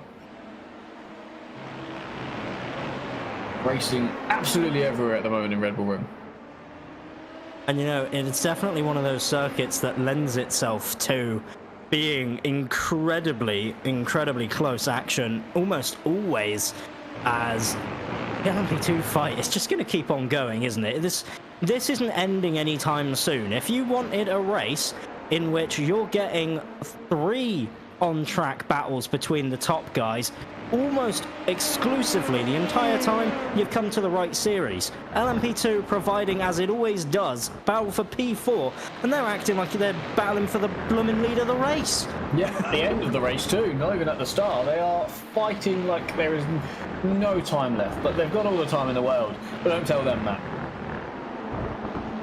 I mean, hey, you tell these drivers that, and they still think it's... Snap of oversteer from Sophia as we were right on board. Well, not on board, but just spectating. And Sophia, like, a good bit of the heart rate went through up to about 160 beats per minute or something like that real quick there for Sophia, but kept it pointing still on track, which is good. There's your track map at the moment that's coming up, so we can see what the cluster of cars are. They're not showing all the cars, of course. They're just showing those positions, I believe, in each of the classes for the top 4 or so. You probably see. You see a few of those ones in there, so that's the one for each of the classes. One thing I have just noticed as well is that the LMDHs are starting to come through, and they may actually start to put some pressure on this LMP2 battle that's starting to brew. And they're going to be catching these LMP2s right when the LMP2s start catching the GT3s. So this is going to make things incredibly spicy and may end up causing some inter-team battles, as well as a bit of friction inter-class as well, of course, as the LMP2s, you see them now starting to make their way through the GT3s, and, you know, Connor Gibb doing a great job trying to get through before the corner, so then that way Mark gets held up a little bit more and can't really make his way through. And in the background, you'll be able to see Lorenzo Castellani start to poke his nose around, maybe where it probably doesn't belong, as they go almost 3 wide here into turn 3. The Leo Racing driver. There it is. And that's going to take a while to spin around because there's a ton of cars coming up the corner, and then you've got to wait for the gap. Let's see what happened Brian was a lap. It was Brian. Brian was a lap down on them as well, I believe. He's been tagged around. He's got back going. I didn't quite see what happened, just watching the images now. And yeah, one of the Leo Racing drivers tried to go up the... Well, tried to follow Brian through. Just... Oh, a bit of a tap. Leo, was it? I wonder. This is kind of... I'm pretty sure it was Alacio. Overspeed moments here. Look, from behind. Yeah, there it is. Up the inside. It can be bold and brave, but you got to get a good exit. And unfortunately, it's yeah, you're going to lose too much, scrub too much speed. You want to be on the outside next to the chicane exit in that corner. But hey, if gap car, as they say. This is turning into like a Christmas evening in Heathrow Airport right now. How jam-packed it is. Yeah, and you know, there's still more and more action. Oh, he's blocked in here, surely. I'm gonna see trying to get past. This is surely this. Oh, that's sending it. That's a full send. That is an example of how you can get the inside line to work. But you are bold and brave, and you're going to be on the brakes on that one. Good job. But I feel like Mark is not necessarily going to be happy with that move, because it's now meant that he's been attacked by Robin Duhamel, and Robin Duhamel gets the inside over Mark, having to pretty much over-slow for that Leo car to get through and make it nice and safe. But Robin using advantage of the traffic, and in LMP2 and in GT3 as well, you've got to use the traffic to your advantage in all three classes, you know?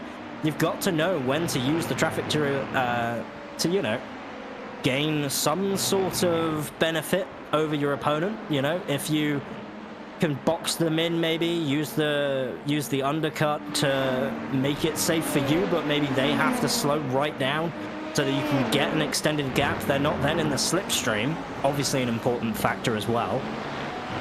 You know, the traffic plays a big part in multi-class racing, and I think there's not as much focus, I think, of that sort of tactical element coming in and starting to make its way through, is just all of the multi-class aspects where the faster cars are trying to overtake the slower classes, and maybe the middle classes in there somewhere, and you know, everything is just a little bit tense. I just ran down to race control to have a clue what was going on, and I've worked out who was at fault and what happened. So it's a 5-second penalty to car number 3 for the incident we saw a minute ago, hitting Brian. So that is Christini in P2.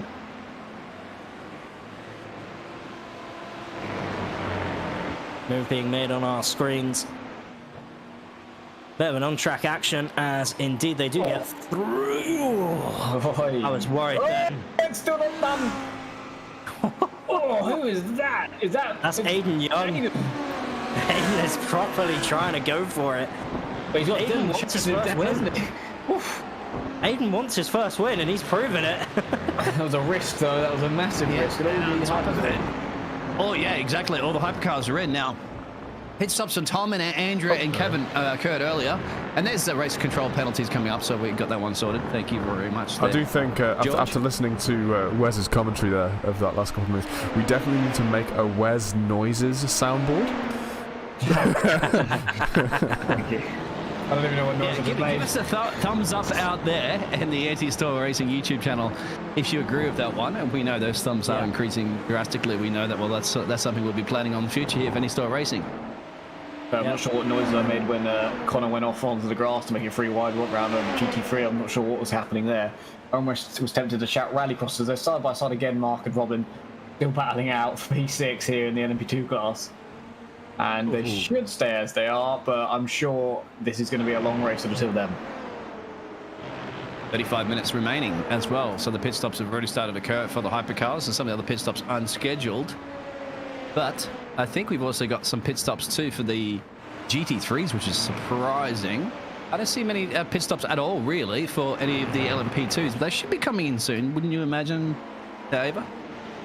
Yeah, I would imagine that the LMP2s, we're seeing only one of the top guys have already come in, and that was Vessel. But I would expect to see the LMP2s pitting, I mean, around about now.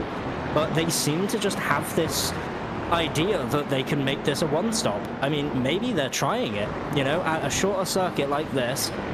Maybe you can save enough fuel in the traffic, and that's going to be the difference, I reckon. If you can make it a one-stop strategy in LMP2, you stand a really good chance of winning. Now, we know Dylan van der Lands is a driver who has attempted the one-stop in the past, very much made it work out for him. So, once again, Dylan van der Lands is one to look out for. Maybe Aiden Young as well, obviously being his teammate. Maybe there was some strategy talk between the two of them as well. But we'll have to wait and see how it goes. Obviously, there's still quite a long way left of this race. Another 34 minutes to go, plus obviously then the final lap. And I will say, Vessel Bekema, by the way, in the pits for an awfully long amount of time.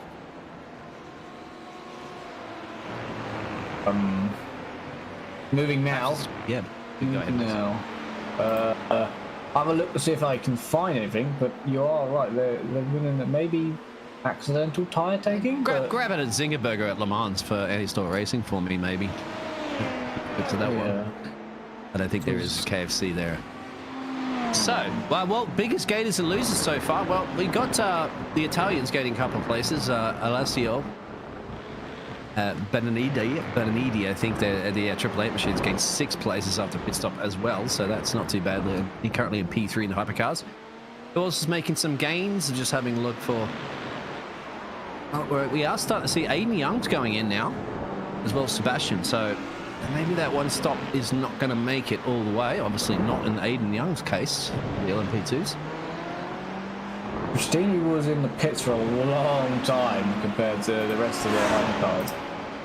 Did he accidentally not take a quick repair and have to actually deal with the damage, I wonder?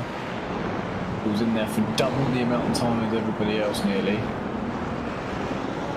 More than double the amount of time, so I do wonder that one. It's a continued fighting. Yeah, there is. So quick to the Batmobile. Okay, a hypercar. As Aiden Young has to let them through.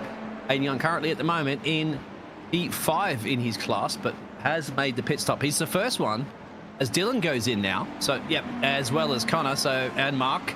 There it is. LMPs are now boxing with 31 minutes and 50 to go. Well, we saw this one last time, didn't we, guys? Like when, if you only got about, 30 minutes of gas in your tank, you got 31 minutes to go. That's going to be pushing it right up towards the end. Yeah, we saw it last week.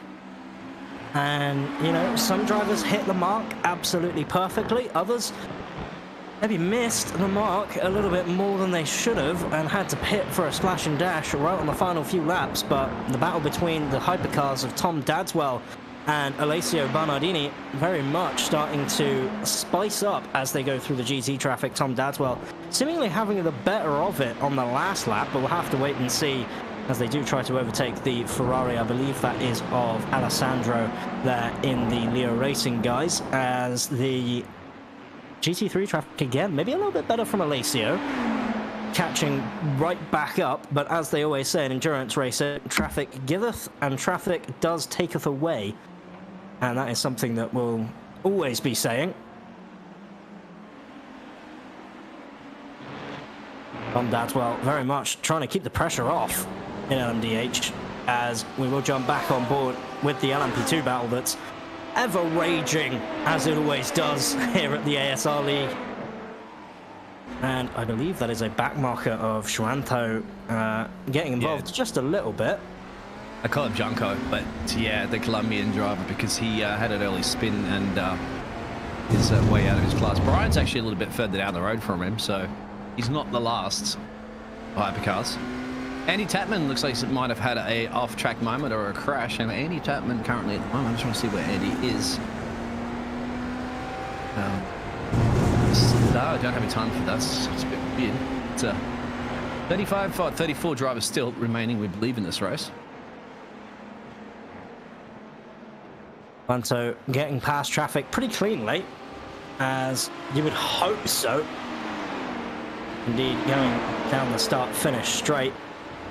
Definitely trying to make his way through the best he can.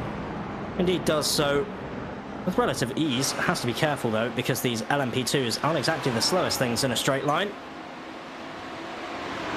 I'm sure we're going to find out.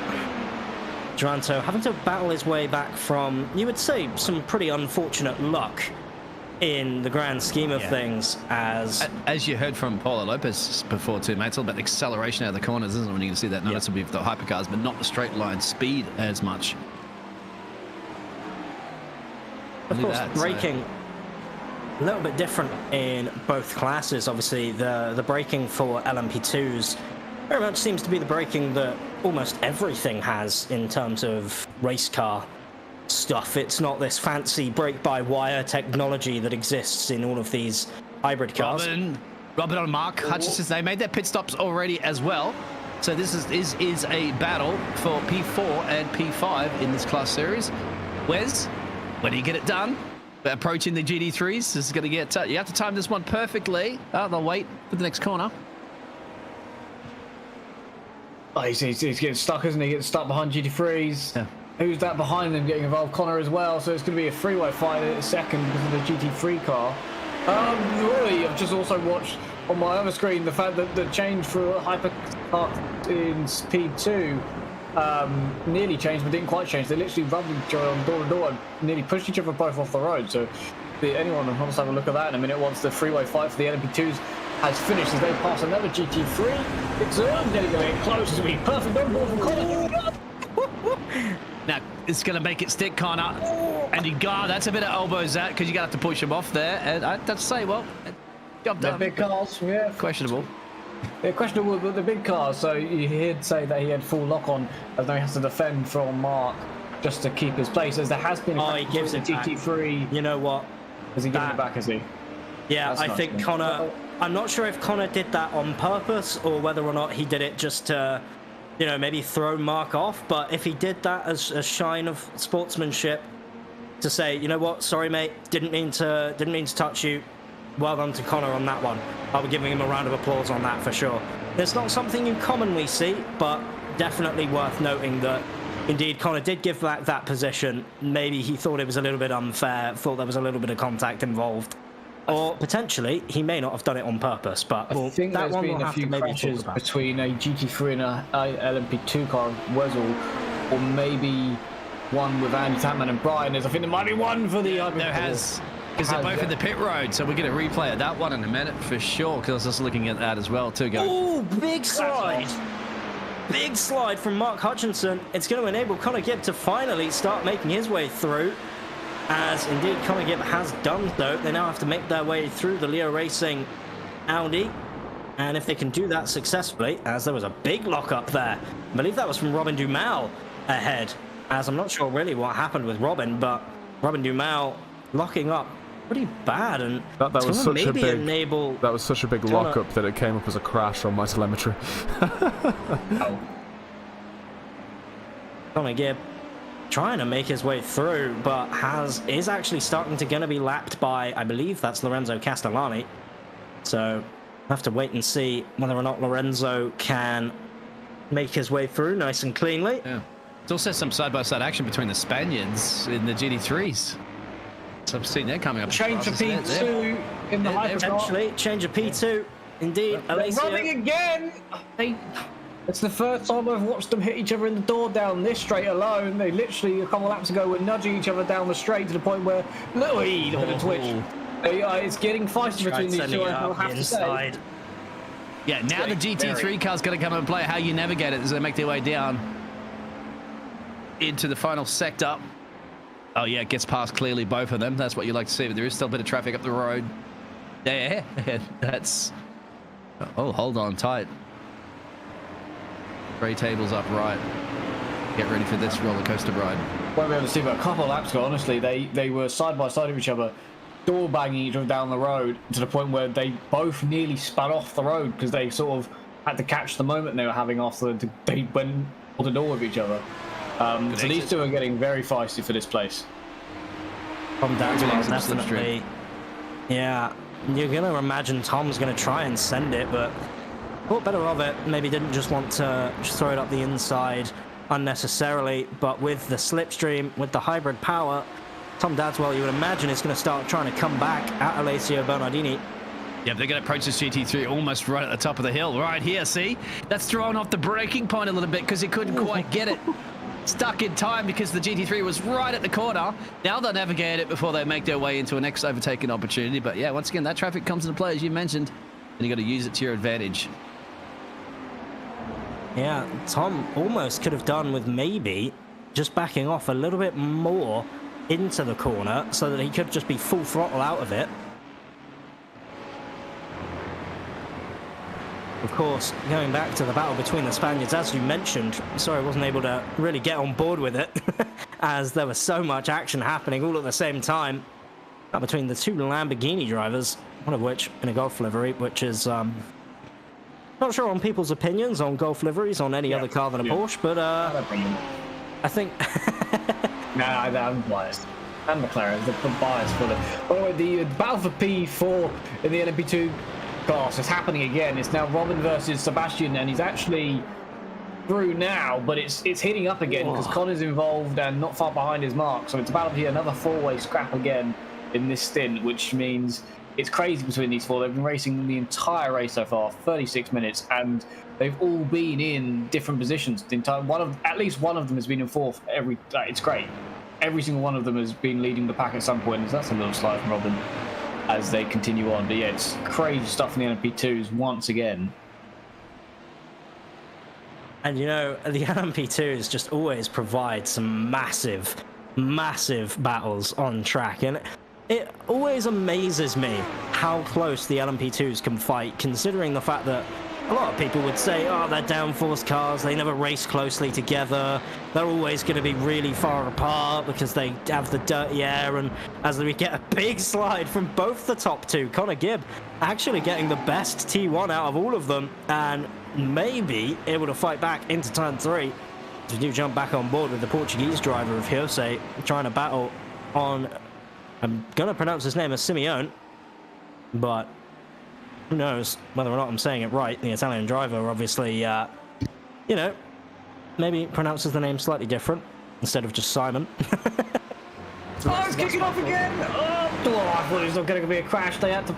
Sebastian and Robin went side by side as they went past a GT3, and if Robin had gone over a slight bit more, he would have spun himself on the front of Sebastian's car. And here comes Connor up the inside of Sebastian. Does he see him? He does. Oh, it's just crazy that every lap there. Now they switched again, so Connor's passed Sebastian, but these drivers here just absolutely, it doesn't matter how long they've got left in the race, they are just going for it. Well, on top of that, Wes, you got to remember that they boxed just before the half-hour mark. So if they're looking at thinking of fuel saving right now, forget it, because they're racing. Yeah, they're not. They are not fuel saving. Maybe Sebastian might be, because he was, of course, at the front of the field and a couple seconds up, and now he's dropped behind the two of them. So unless he is attempting it, I'd be maybe. Definitely the other three are. It can't be. I mean, you've got to say, though, that the LMP2s, I mean, maybe because they pit about halfway through, right? That was 28, 29 minutes in. Yeah, 28, 29, yeah. So that's not going to be enough to cut it, I think, to the end.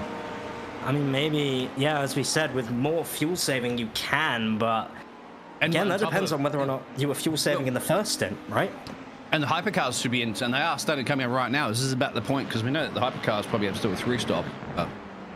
Whether or not the Olympics can do a 1-stop P2s, that will be the question. Yeah, I mean, Alessio Bernardini still being somewhat hounded by Tom Dadswell, but actually able to start extending the gap now, which, you know, maybe from Alessio's point of view, you like to see it. Obviously, he didn't qualify the best, same with Alessandro Izzo, but maybe a good stroke of luck through traffic, starting to fight his way through, and, you know, it's going to look like to be another good result for the Leo Racing team, with a couple of other drivers that are, you know, maybe not necessarily on the podium every week, but surprisingly this time out, you know, they're finally able to really show what they've got, and, you know, it's exciting to see. Anybody who can take the competition to the Leo Racing guys is good in my book. We want to see more drivers competing for the top step of the podium and winning. That's what we want to see. More unique winners equals a better championship fight, right? Absolutely. Tom's in right now for the hypercars.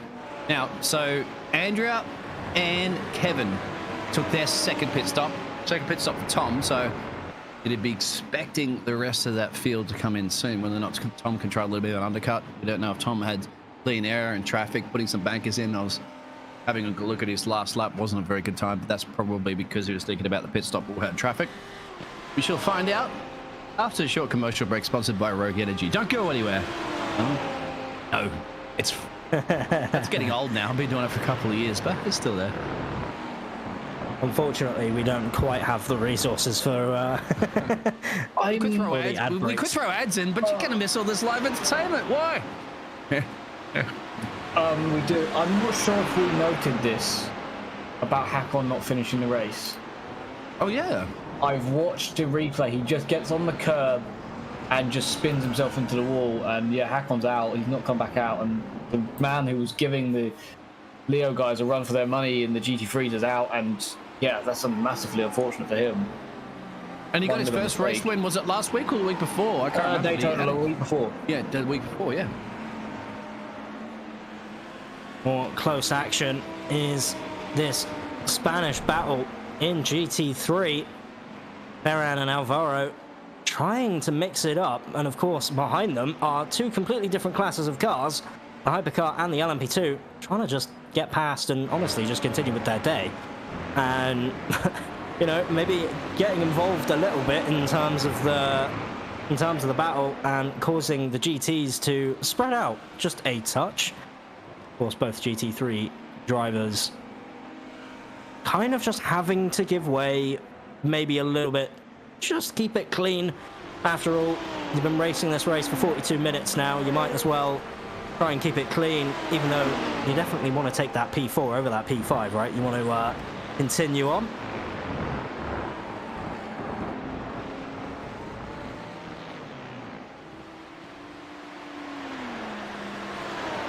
Continuing to watch the battle for the LMP2s at the moment, just to see what they're doing, but it's changed a bit. They're now battling for P3, so who's pitted there to have changed that? Who's moved out of the way? Because this was a battle for P4, but now I've just realised it's somehow with P3, and I can't work out if anyone has pitted to change that. But yeah, so this is now for a podium spot, these 4-car battle, which is spreading out a little bit. It's still got Connor just behind Robin. I think, oh, well, it's because Wessel had a crash, didn't he? We didn't see that crash for Wessel. That's why it's now for a top 3 position rather than top 4, because Wessel was in the podium positions but had a spin at some point, which I'll go have a look and see if I can find, because I don't think we saw that at any point. You travel back in time and see if you get that one for us. I believe that's the one where there was a crash with a GT3 car, if I'm not wrong. Let's go into a British police box and you'll turn it into a TARDIS. But I don't think that these LMPs are going to go to the end. I don't think. Oh, it's not I see why Andy Tapman's out of the race now too. So that's what happened then. The Wessel spun in avoidance of a spun GT3, and Andy Tapman just did not see the car on the apex of the corner, and he absolutely clappers him inside of the door at turn 1. He won't see him because it's beyond the apex. You just won't see the car, so that's why Andy Tapman's out, and that was some big damage to one of the... Luigi's out too in the GT3s, so Hakon obviously was out, and I saw him spin, but I didn't see what happened to Luigi. So I'll go find that one. Don't know when he disappeared from the running order. Oh, wow, just before that incident, so let's have a little look to see what happened to Luigi. Oh my god. No, that's not it. Now, I expect Luigi to be coming in soon as well. Yeah, I mean, you would imagine that almost everyone is going to try and pit one more time. Obviously, the GT3 guys, I believe Fabio Ponta has come into his pit stop for the final time in GT3 and is actually sitting behind this battle for P3 now. As we're going to see whether or not Alvaro can finally make that move, and they're so closely knit, these two, that really no one really seems to have the advantage over the other. They're both seeming to lap at incredibly similar rates. No one's really able to find any sort of advantage, and sometimes races like that you almost have to consider some out-of-the-box ideas in order to make the move. Maybe just try for an undercut, or maybe go for an overcut in terms of pit strategies, just to maybe get yourself some clean air and see if you can actually lap slightly faster, as the Ferraris are coming out in the GT3 class of Alessandro there. That is our race leader in GT3, or was our race leader in GT3, of course. Alvaro having to sort of avoid a little bit of the LMP2 traffic, which, by the way, LMP2 battle, in case you were wondering, still close, as always. Still close. That it is. It's not a pit stop as well, too. It's called the box. And just to let everybody know Crazy is what it is at the moment. Bit of trivia. It's called a boxing stop in German. That's the reason why it's called box. Anyway, here we go. There's your daily trivia. I think, by the way, I think Luigi disconnected down in P12 now and out of the race in GT3. So that's what's happened there. So the podium in GT3 is really up for grabs, to be honest with you, now with Hakon and Luigi being out of the equation. So it could be a mixed podium there, as I'm not sure what that says on the timing board. But what is that from race control? 43 and 27. That's one co, and the 43 car, I believe, is Matteo. So penalty for number 27, who would have been Juan Juanto. One co. Yep. As Alvaro does indeed pull into the pit stop early, as our current positions so far. Then we'll give you a rundown, as our timing screen is not running at its optimum. We'll take you through the class leaders. Found it. Yep. Found the issue. That's it. It's all good. Yeah, that's a lot of producers saying in the background. Crazy. Who knew it would be something so simple, eh? Yeah, indeed it is. What was it, by the way? Real quick. The number of cars. Oh, okay. Yeah, just the max cars in the graphic 20. settings. Not Yeah, being set you don't only have to do it in the drop-down menu. You also have to type it into the little box, which is really dumb. And now I feel like an idiot. You don't have to actually set it on the draw menu, as long as it's set on the little box on the side. For those of you who don't know, by the way, if you do use overlays like this, a little box on the side that popped up on the screen there, that was the bandwidth limitations for the cars. It does actually nothing for your graphics, so max it out as long as your internet can handle it, and you'll be fine. With any overlay you decide to use, obviously our overlay is provided by SDK, mostly, as always.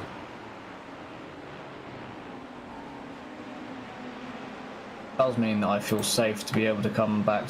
I wonder, does that mean, producer, you'll have the crash? No, you won't, would you now, actually? No, not unfortunately. That's unfortunate. It doesn't do it like that. But now I can come back to actually watching your screen, because before I was just running around trying to find anything that you couldn't see. And hello, race control. The test works as well, race control. I don't know if actually it's working on my side. That's not happening on anybody else's screen but mine, is it? No, that's because Correct. We're not seeing a test message from race control. No, I've just gone back. Oh, no, he was in the podium place still, isn't he? Or is he not? Oh, he was running close, wasn't he? What happened to him? here? Uh-oh. Alright. Oh, not what I thought was happening at all. Done it by himself. Did we all get mugged off there by the cars ahead, thinking there's about to be a crash and fire? Well, side by side. Who is this? Is Andrea and Sophia? Yes. Yeah, this is a battle for P5. Brassonetti keeping it nice and clean so far. Sophia trying to make her way through and not really finding a way past for now. 10 minutes to go. Daniel's leading, but he's the only one yet to take a pit stop, I believe, from the hypercar, so expect him in soon. Still waiting to see if anybody jumps for the LMP2s, because they are all in the top 6 of the LMP2s. They've yet to make their second pit stop, so be interesting. If they have to, you don't know. So everybody has pit in the hypercar for their second stop, except for Daniel, who is leading at the moment. I do wonder whether or not Daniel is trying the one stop, but that'll be a stretch. That's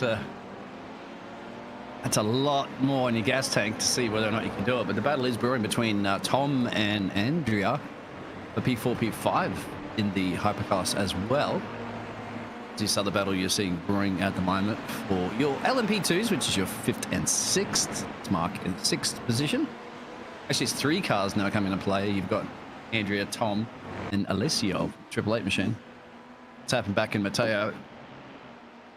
I see a GT3 in front, and I think I'm going to predict where this is going. You're going to be self-spin wrong? probably goes out too much on the Yeah. Yeah. Hits the bumps. The sausage curb on the exit. Sausage curb, that's what I was looking for. Thank you. Remember the time when were called sleeping policemen? Yeah.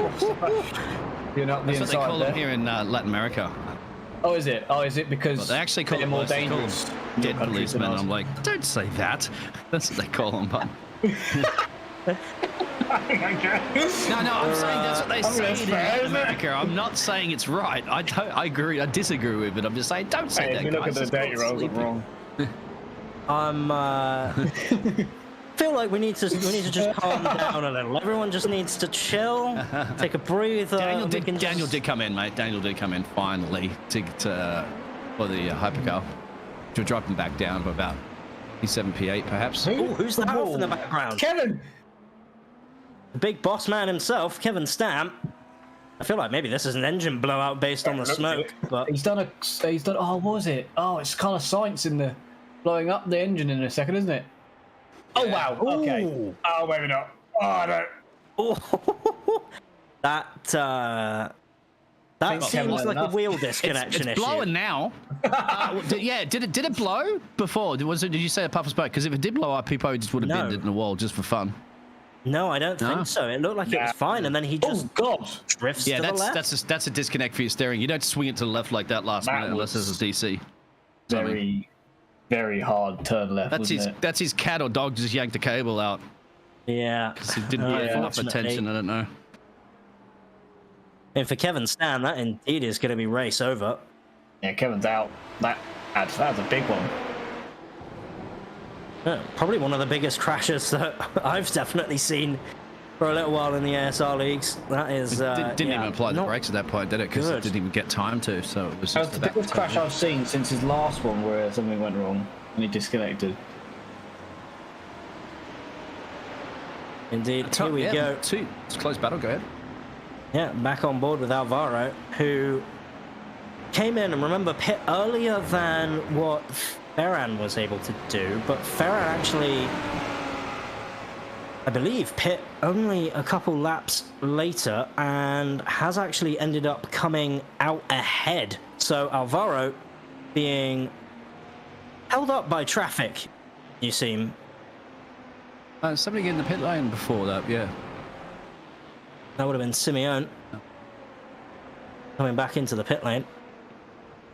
Now we're down about 6 minutes to go. Oh, we tell you what, these cars, we just don't know if they got enough in the gas. Remember, they boxed in, 28 minutes into the race before? Aiden If Young's they going can. in. Aiden Young's going in. Okay, so there it is. Aiden in taking that gamble. I was He's gonna out of say, gas. Yeah. If the top 5 can make it on fuel, if they've been able to save enough, while also battling, by the way, the entire time, but if they've been able to save enough on fuel, Aiden might have just shot himself in the foot. That's here, true, but Aiden and, wasn't he the first one in? I think he was the first one in last time. So, but he maybe and then these guys are everybody boxed saving about more a lap. fuel than him. Let's have a look at their last laps when they did come into the pit lane. So Aiden came in on lap 38. No, that's just counting that That one was the now. one just last, Yeah. yeah. Everybody else came in for 19s and 20s. As Dylan came in on lap 20. So calculate your math on that one. I mean, we'd be looking at potentially these guys just trying to go one more lap if they do need to pit. I mean, if they don't need to pit, Aiden Young is going to have a heck of a time to try and work himself back up the field and get into P3, which in the grand scheme of things would be a little bit unfortunate considering Sebastian's Aiden... in. No, it would be. I'd have to say it's a game over for the potential win on that field. But yeah, Sebastian's going in. And Sebastian's the one, if any of them was fuel saving, I would say it was him. So if he's in, surely the others have to. I mean, you would imagine so, but with only 5 minutes left, is it really worth? Like, Well, you've if got you to run out of start thinking gas, about we it. saw later how much you have to lift and coast. You're going to be overtaken tooth and nail. So yeah, I'm sure they'll be crunching those numbers of the engineers right now, trying to work out how can they get it. I mean, the only one I see it potentially working out for is Dylan van der Lands, all the way up at the top of LMP2 so far. Because Sebastian was in the pits for quite a while too. He didn't just do a splash and go. He was in for 22 seconds. So not sure what else was there, because obviously when Adrian Pitty was in for elite 8.3, so also car 201 has been in the pits for 2 minutes now. So and number 38 has been given a post-race penalty. That is 5 seconds, and is 38. That's Tom. Is Tom Dadswell. Yeah, running in P3. So they've had an incident that we haven't seen. Yeah. I can. Okay, Dylan's in. Dylan's in because I was about to say Robin's in, Connor's in. You'd think Mark would come in, and will Aiden come back out ahead of everybody else? Mark is indeed in as well. So Dylan Van Lans. Dylan Van Lans is the one we have to look out for. Is Dylan going to come out ahead? So Aiden's down the pit straight here. If he can get a clean overtake, and if Dylan's out, should be just up the road. There's Dylan. You can see him all the way in the distance. That was a lovely shot. I will say though, that is definitely surprising that Aiden Young has lost out on so much time for Dylan, because I believe, correct me if I'm wrong, but Aiden was leading the race before he came into the pits. I think he was behind. I think they'd swapped. Did they actually switch? I think, but he wasn't far off. He wasn't 7 seconds, I don't think, off. I think it was only a couple. So he has definitely lost a couple. He was in the pit stops 2 seconds longer too, so that may be the adding on to that. And this is a crash coming up shortly. This is going to be locking the rear brakes on their own. Yeah, it's pretty lonely out here, and that's going to be a slide. That's on and off the track a couple of times too. Could be a 360 here. Yeah. Hello, dangerous that place. was close. Oh, that's Not really where you want to be, right on the edge of the circuit. Oh, he can't even make the full U-turn, is he? Oh, that's unfortunate. No traffic else coming around. Both those cars were good to avoid that. Teammate goes through as well. Tom now is putting a little bit of pressure. Connor's putting pressure on the back there of Robin for the LMP2s. We have the hypercar of Tom. Tom's been probably aware he's been issued a post-race penalty, so I'm probably trying to make it up on track to get past the 888 machine that's just right next to him there. Is this the incident with Andrea, is it? Maybe. Oh. I'll have to jump back on board with Tom Dadswell and see what's going on between that battle. And it looks as though Tom Dadswell has fallen down the order a little bit. I believe after that battle with Alessio Bernardini, wasn't really able to fight it back. Yeah. Once again, Mark Hutchinson, is he going to finally get past Connor Gibb and make this once and for all? Can he finally get past? He's going to certainly try for it, maybe even go for the undercut here. Definitely a good move if you can pull it off. Not really able to on corner exit. Don't really have the straight line speed. He's there though, wouldn't you say, in the braking marks on the inside? Yeah, but can he pick him out correctly? Oh, so very close between the two of them. But unfortunately, Mark did lose out in that fight. We'll have to wait for round 2, next lap by. I was going to say, this could be the penultimate lap for them. GT3's home. Yeah. Surely Mark. Oh, they're going to go either side. No, surely not Mark. No. They have to. They have to. He's going to lose too much time. Crying out loud. Oh, power slide coming out of the corner too for the 33 car. That's definitely compromised a little bit of time there for Mark. Wait, take a look at Alessio Bernardini. Somehow caught up to Lorenzo Castellani in a big way. As Alessandro Izzo in the pit lane. Yeah, it's a last late pit stop. Very late. Extremely late. We're on to the final lap, so that's really late. Potentially, a battle for the lead is breaking out in Hypercar. Now, we have heard, haven't we, from the Leo Racing team that it's game on. No team orders of play. They're absolutely. Absolutely. They race each other like they are enemies on the circuit rather than friends. That's a straight up quote as well from last week, I believe. That's right. We're going to see that. Now there is an LMP2 car, I think, in play. So you got to time your overtake. You got to time it right here at the moment. If you're the 888 machine. Again, there's not that much left on the circuit. There's only 2 corners to go. Is Alessio Bernardini going to be able to fight his way through? Is he going to be able to take the win of the race from Lorenzo Castellani? And what a recovery drive it would be, but he has to come into the pit lane. He's coming into the pit. Now, where's the start line finish? Is it before? No. I think, no. No, he's pitted. That's it. He's crossed the line. Yeah. Did he pit or did he just try and cheat a corner there? before the line. That would have been a pretty bold strategy if he tried to gain the advantage by taking the shorter run to the line. I wonder whether or not Alessio ran out of fuel.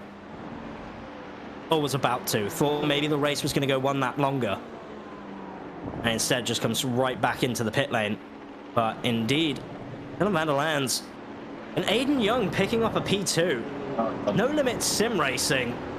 Look at all four of them out there in LMP2. They're going to crash. Oh, no, they've ruined the bodywork there. Two of them. Robin as well. That was some great racing from the... Potentially, we may have gotten some drive-throughs. Oh, imagine if Alessio Bernardini picks up a drive-through on the final lap and ends up having to convert that to a time penalty. That will drop him out of the order. You have to cross the line, don't you? Well, like, especially if he sped into the pits. If he sped into the pits, that time will get added to his final time. And Tom already has a penalty, so he might have that buffer to Tom already. If he does get a post-race penalty, might even be aware of that. Has Tom got a 10-second post-race penalty, I believe? Tom got 5. Was 5. 5? Yeah. But we don't know how harsh that penalty is for that. No doubt our busiest stewards of George. But boys, lovely sharing the commentary booth with all of you, but unfortunately, I've got to cut this one a little bit early for myself. Got places to be, people to see. Unfortunately, won't be able to run you through the results, but as always, it has been a pleasure sharing the combox, and hopefully I can see you all guys next week as well. Thank you very much, Ava. Much appreciated to have you here at Andy Store Racing, definitely. Go get what you need to get done and get ready for next week's racing. Been a pleasure once again. Absolutely. Ciao, guys. Now, Wes, you get to go through those results for us for the GT3s and all the results, Wes. What I always want. So, looking at the G3s, which it does, I know it says they were all one lap down, but I definitely know they weren't. Alessandro does take P1 and another win, 2 wins in a row, I believe. So their title charge may be on. Ponto P2, always in the top 3. Stefano takes P3, so that might be his first podium. I would have to double check that, but it's a very good result as well for Farhan in P4. A driver that has joined the TCR series lately as well, so it's good to see that the touring car driving is helping out in the GT3s, definitely. P5, as someone blows an engine for Alvaro Gutierrez in P5. The Helisim Esports takes P6, so it's a good result there as well. Lars P7, Simeon P8, Ricardo P9, Al in P10. I think after that, Jose, Luigi, and Hakon all didn't finish, so there's some big hitters there not finishing in the GT3s. Yeah, we're getting an update about the hypercar that's in the chat, but first of all, we'll have to go to the LMP2 results for the Red Bull Ring. Right there. Dylan, I'll do this one for you. Dylan has done the 420 car for the No Limits Racing. Another great day for No Limits Racing because Aiden Young finishes up in the P2 position. Robin gets it done for the P5 machine, the Frenchman, and then Connor Gibb for the No Limits Racing with the P4. Mark Hutchinson. It's a great battles of Sebastian Van Dern in P6. You got Bessel, Roberto, Matteo, Andy, and Leon didn't start the race, I believe. Andy Tapman had an early retirement. Here are 11 drivers, or 10 really, that raced. Once again, a great day for the No Limits Sim Racing team for the LMP2 class. Now, yeah, Wes, you get to go over those hypercar class, and I believe in the chat they're talking about there was a drive-through penalty, so there will be they say that he's taking a penalty. Bernardini. Oh, look at this. And then down to P5, but that's unconfirmed. That's from the chat. But it's on the screen now, though. Yeah, he's got down to P5. That's big. So it is Lorenzo that takes P1. I wonder did he get a drive-through on that last lap then? Was that him going in? Did he get a drive-through from going in? We believe that's because it came down the pit lane, yes. It had to be, wasn't it? Because... Wow. 2 times DTs or something, anyway. That's big then. So he drops down to 5th, but Tom gets P2, even with the penalties. I'd say Tom stays P2. Sophia then ends up P3, just a second ahead of Izzo, which had to pit on the lap before last because I guess to run out of fuel. So that's big results for Tom and Sophia. Lorenzo, of course, winning. He'd be happy with another one on the board. Fortunate for Alysso in P5. Christini didn't have the best of times in P6 in the end, so unfortunate for him. Toronto, who we said had a lot of incidents and a lot going on during that race, ends up P7, so it's a good result in the end. Andrea P8, Daniel P9. Don't see what happened to him, and Kevin, we saw what happened, and Brian had an unfortunate incident earlier on in the race. Okay, so many viewers, of course, naturally we do want to hear from. I believe we're hearing from one of the LMP2 drivers. If you'd like to start this interview real quick, though. Yeah, we're hearing from two of them. We'll start with P1 and we'll come to P2 in a second. But Dylan, another win in the LMP2 class and a hard-fought one, so well done. But expected, or was it? How did you think that race went? The start was a bit tricky because I had double fell into turn 1, so Aiden got like a 3-second lead in lap 1, and then I had to chase him, but I managed to make one more lap than him, and I could overcut him pit stops, and then I got in front and I controlled the race there. You did well to do that. You've now realistically taken a good stamp on the LMP2 title, with us passing halfway now on round 6, looking to the last 3 rounds to go. Are you confident? Are you looking at the championship at all? A little bit, but I'm just doing my best every race to score as many points as possible, and then I will see at the end. Because you got any questions for Dylan? I think you took it away. Congratulations there, Dylan. Thank you. Good job there for the No Limits Dutch team. Dutch driver, my apologies. In the No Limits racing team. Yep.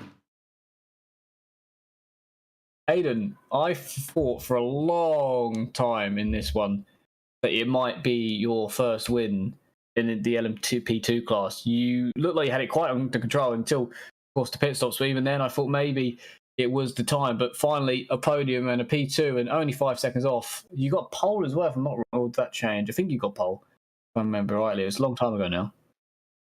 Yeah, that was my first pole in probably like, I don't know, 4 or 5 months within a ASR league. So I was super happy with that. I was in the voice chat with Dylan and the other No Limits guys, and I just couldn't hold back my happiness. So I was screaming yes and whatnot. But come time for the race,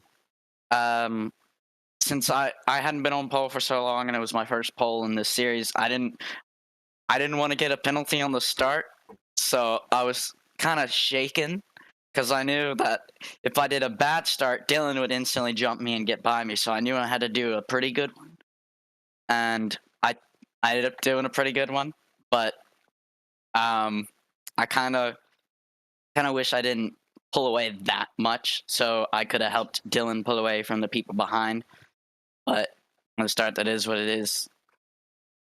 Since joining the No Limits sim racing, I'd say there has been quite an uptick in your performances, not only within the TCR, but as well, of course, here in the IMSA series. Is there any differences you've noticed then since joining the No Limits? I wouldn't really say there's a difference when it came to the team, but everybody there, they're really nice. They all treat me like I'm part of the family, which is great, and I like a team that's like that. But it's more that I told Biggles this when I finished second at the IndyCar Season 1. My dad, he would come in here, he'd sit down, he'd practice with me, he'd tell me kind of what to do, and he'd help me out with a lot of the things. And so he's helped me out a lot. And then between teams, No Limits, they've been great. I love racing for them. They got a lot of great people, including Dylan. Dylan's a monster. He's super quick every race. He's very, very hard to beat. So I enjoy racing against him, and now being his teammate is pretty cool. Yeah, well, it's great to see that you've had the improvement and joining the team has helped. And yes, it's good to see you on the podium. Maybe for the next couple of races that may continue. Of course, Suzuka is next. What do you expect from there? Do you expect to continue this run of form? I don't really have with this car, but specifically this car, because some of the like Suzuka's gonna be, I think, more drafting because the S's, they're super narrow. You barely pass unless somebody goes really wide, and then the inside's open. That's like the only time you'll get to pass the S's in the first sector or second sector. Second sector, you can actually send it through the hairpin, but you got to be careful because if you lock up the brakes, you risk wrecking yourself and the other person, which you never want to do. So for me, I feel good about it. I can't talk. I feel good about it, but but at the same time, I'm a little skeptical about how the racing will go there. All right. Well, yeah, I'm sure you're going to put on a fantastic show as a very improving driver. You said yourself there. Congratulations on your P2 and your pole position for this class, as well as you said, Dylan the Monster. So a great job for your team. And don't forget, my friend, you're the only one representing the United States of America. So you got to bring it home for Stars and Stripes. Yeah, gotta represent them Stars and Stripes. Gotta get that country back up there. You do, yep, absolutely. You can't be dominated by all the Italians and the British and so forth, and the Dutch, of course. Yeah. So we'll let you go rest, mate. Congratulations, and we'll see you in Suzuka. Thank you.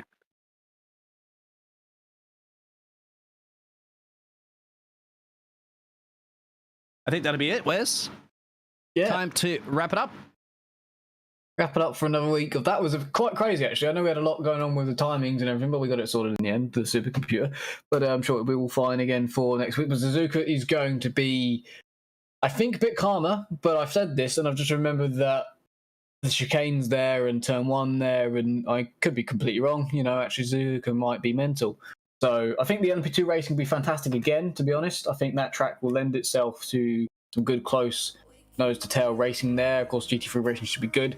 Intrigued by the hypercars. I think they should be good as well. They should be able to follow nicely. So an hour's worth of racing at Suzuka should be great fun. So thank you everyone for watching this week. This has been absolutely mad. Do not forget to subscribe because I believe the percentage is still about 54% of you haven't that are watching. So do subscribe while you're here. Why wouldn't you? I haven't. Coming back. I know it's mad, isn't it? Dare they? I can't believe they don't do it either. Why not? You might as well click the button because then you see it in your little notifications. Tick the bell or whatever it is. I think it's a bell, and then you get a notification every time we go live, and it's very helpful. Normally it's 7 o'clock on a Tuesday and a Thursday. It's not difficult to forget. Both the T's, Tuesday and Thursday, 7 o'clock. That's when we're live. That's when we're racing. Excellent, Wes. This has been the Anti-Store Racing IMSA series powered by iOverlay, of course. Rogue Energy, M Garage, and Digital Motorsports are our partners, so make sure you check them out. Once again, hit the bell, like and subscribe, especially because we're going to get some sound effects, I believe, from Wesley. Wesley, of course, is our fantastic commentating crew. Myself, the Biggles, of course, Ava and Wesley, as well as we're joined by Paula Lopez for some of these expertise driving, and our fantastic producer, Mr. Gerald, out there pushing all the buttons behind the scene. That's it from everybody. Have a good night. We'll see you again next week for some more racing, and we'll be in Suzuka for this series. Round 6. Good night.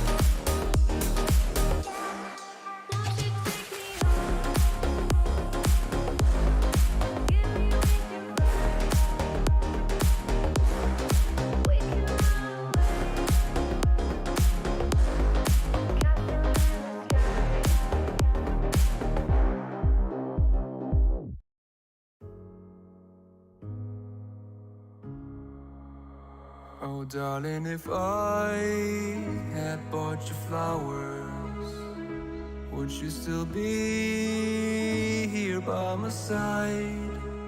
Yeah, I thought this moment could be ours, while I'm walking on you through the night. You can break my bones, break all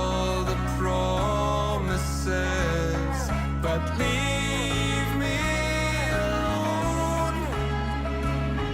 Don't break my heart. You should fucking stay with him.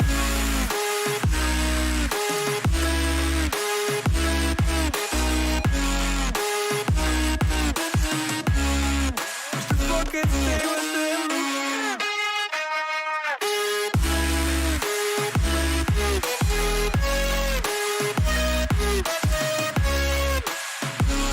Darling, if I had bought you flowers, what if you stayed at home that night? Yeah, I've been lonely counting hours while I'm getting blinded by the light. You can break my bones, break all the promises, but leave me alone. Don't break my heart. You should fucking stay with him.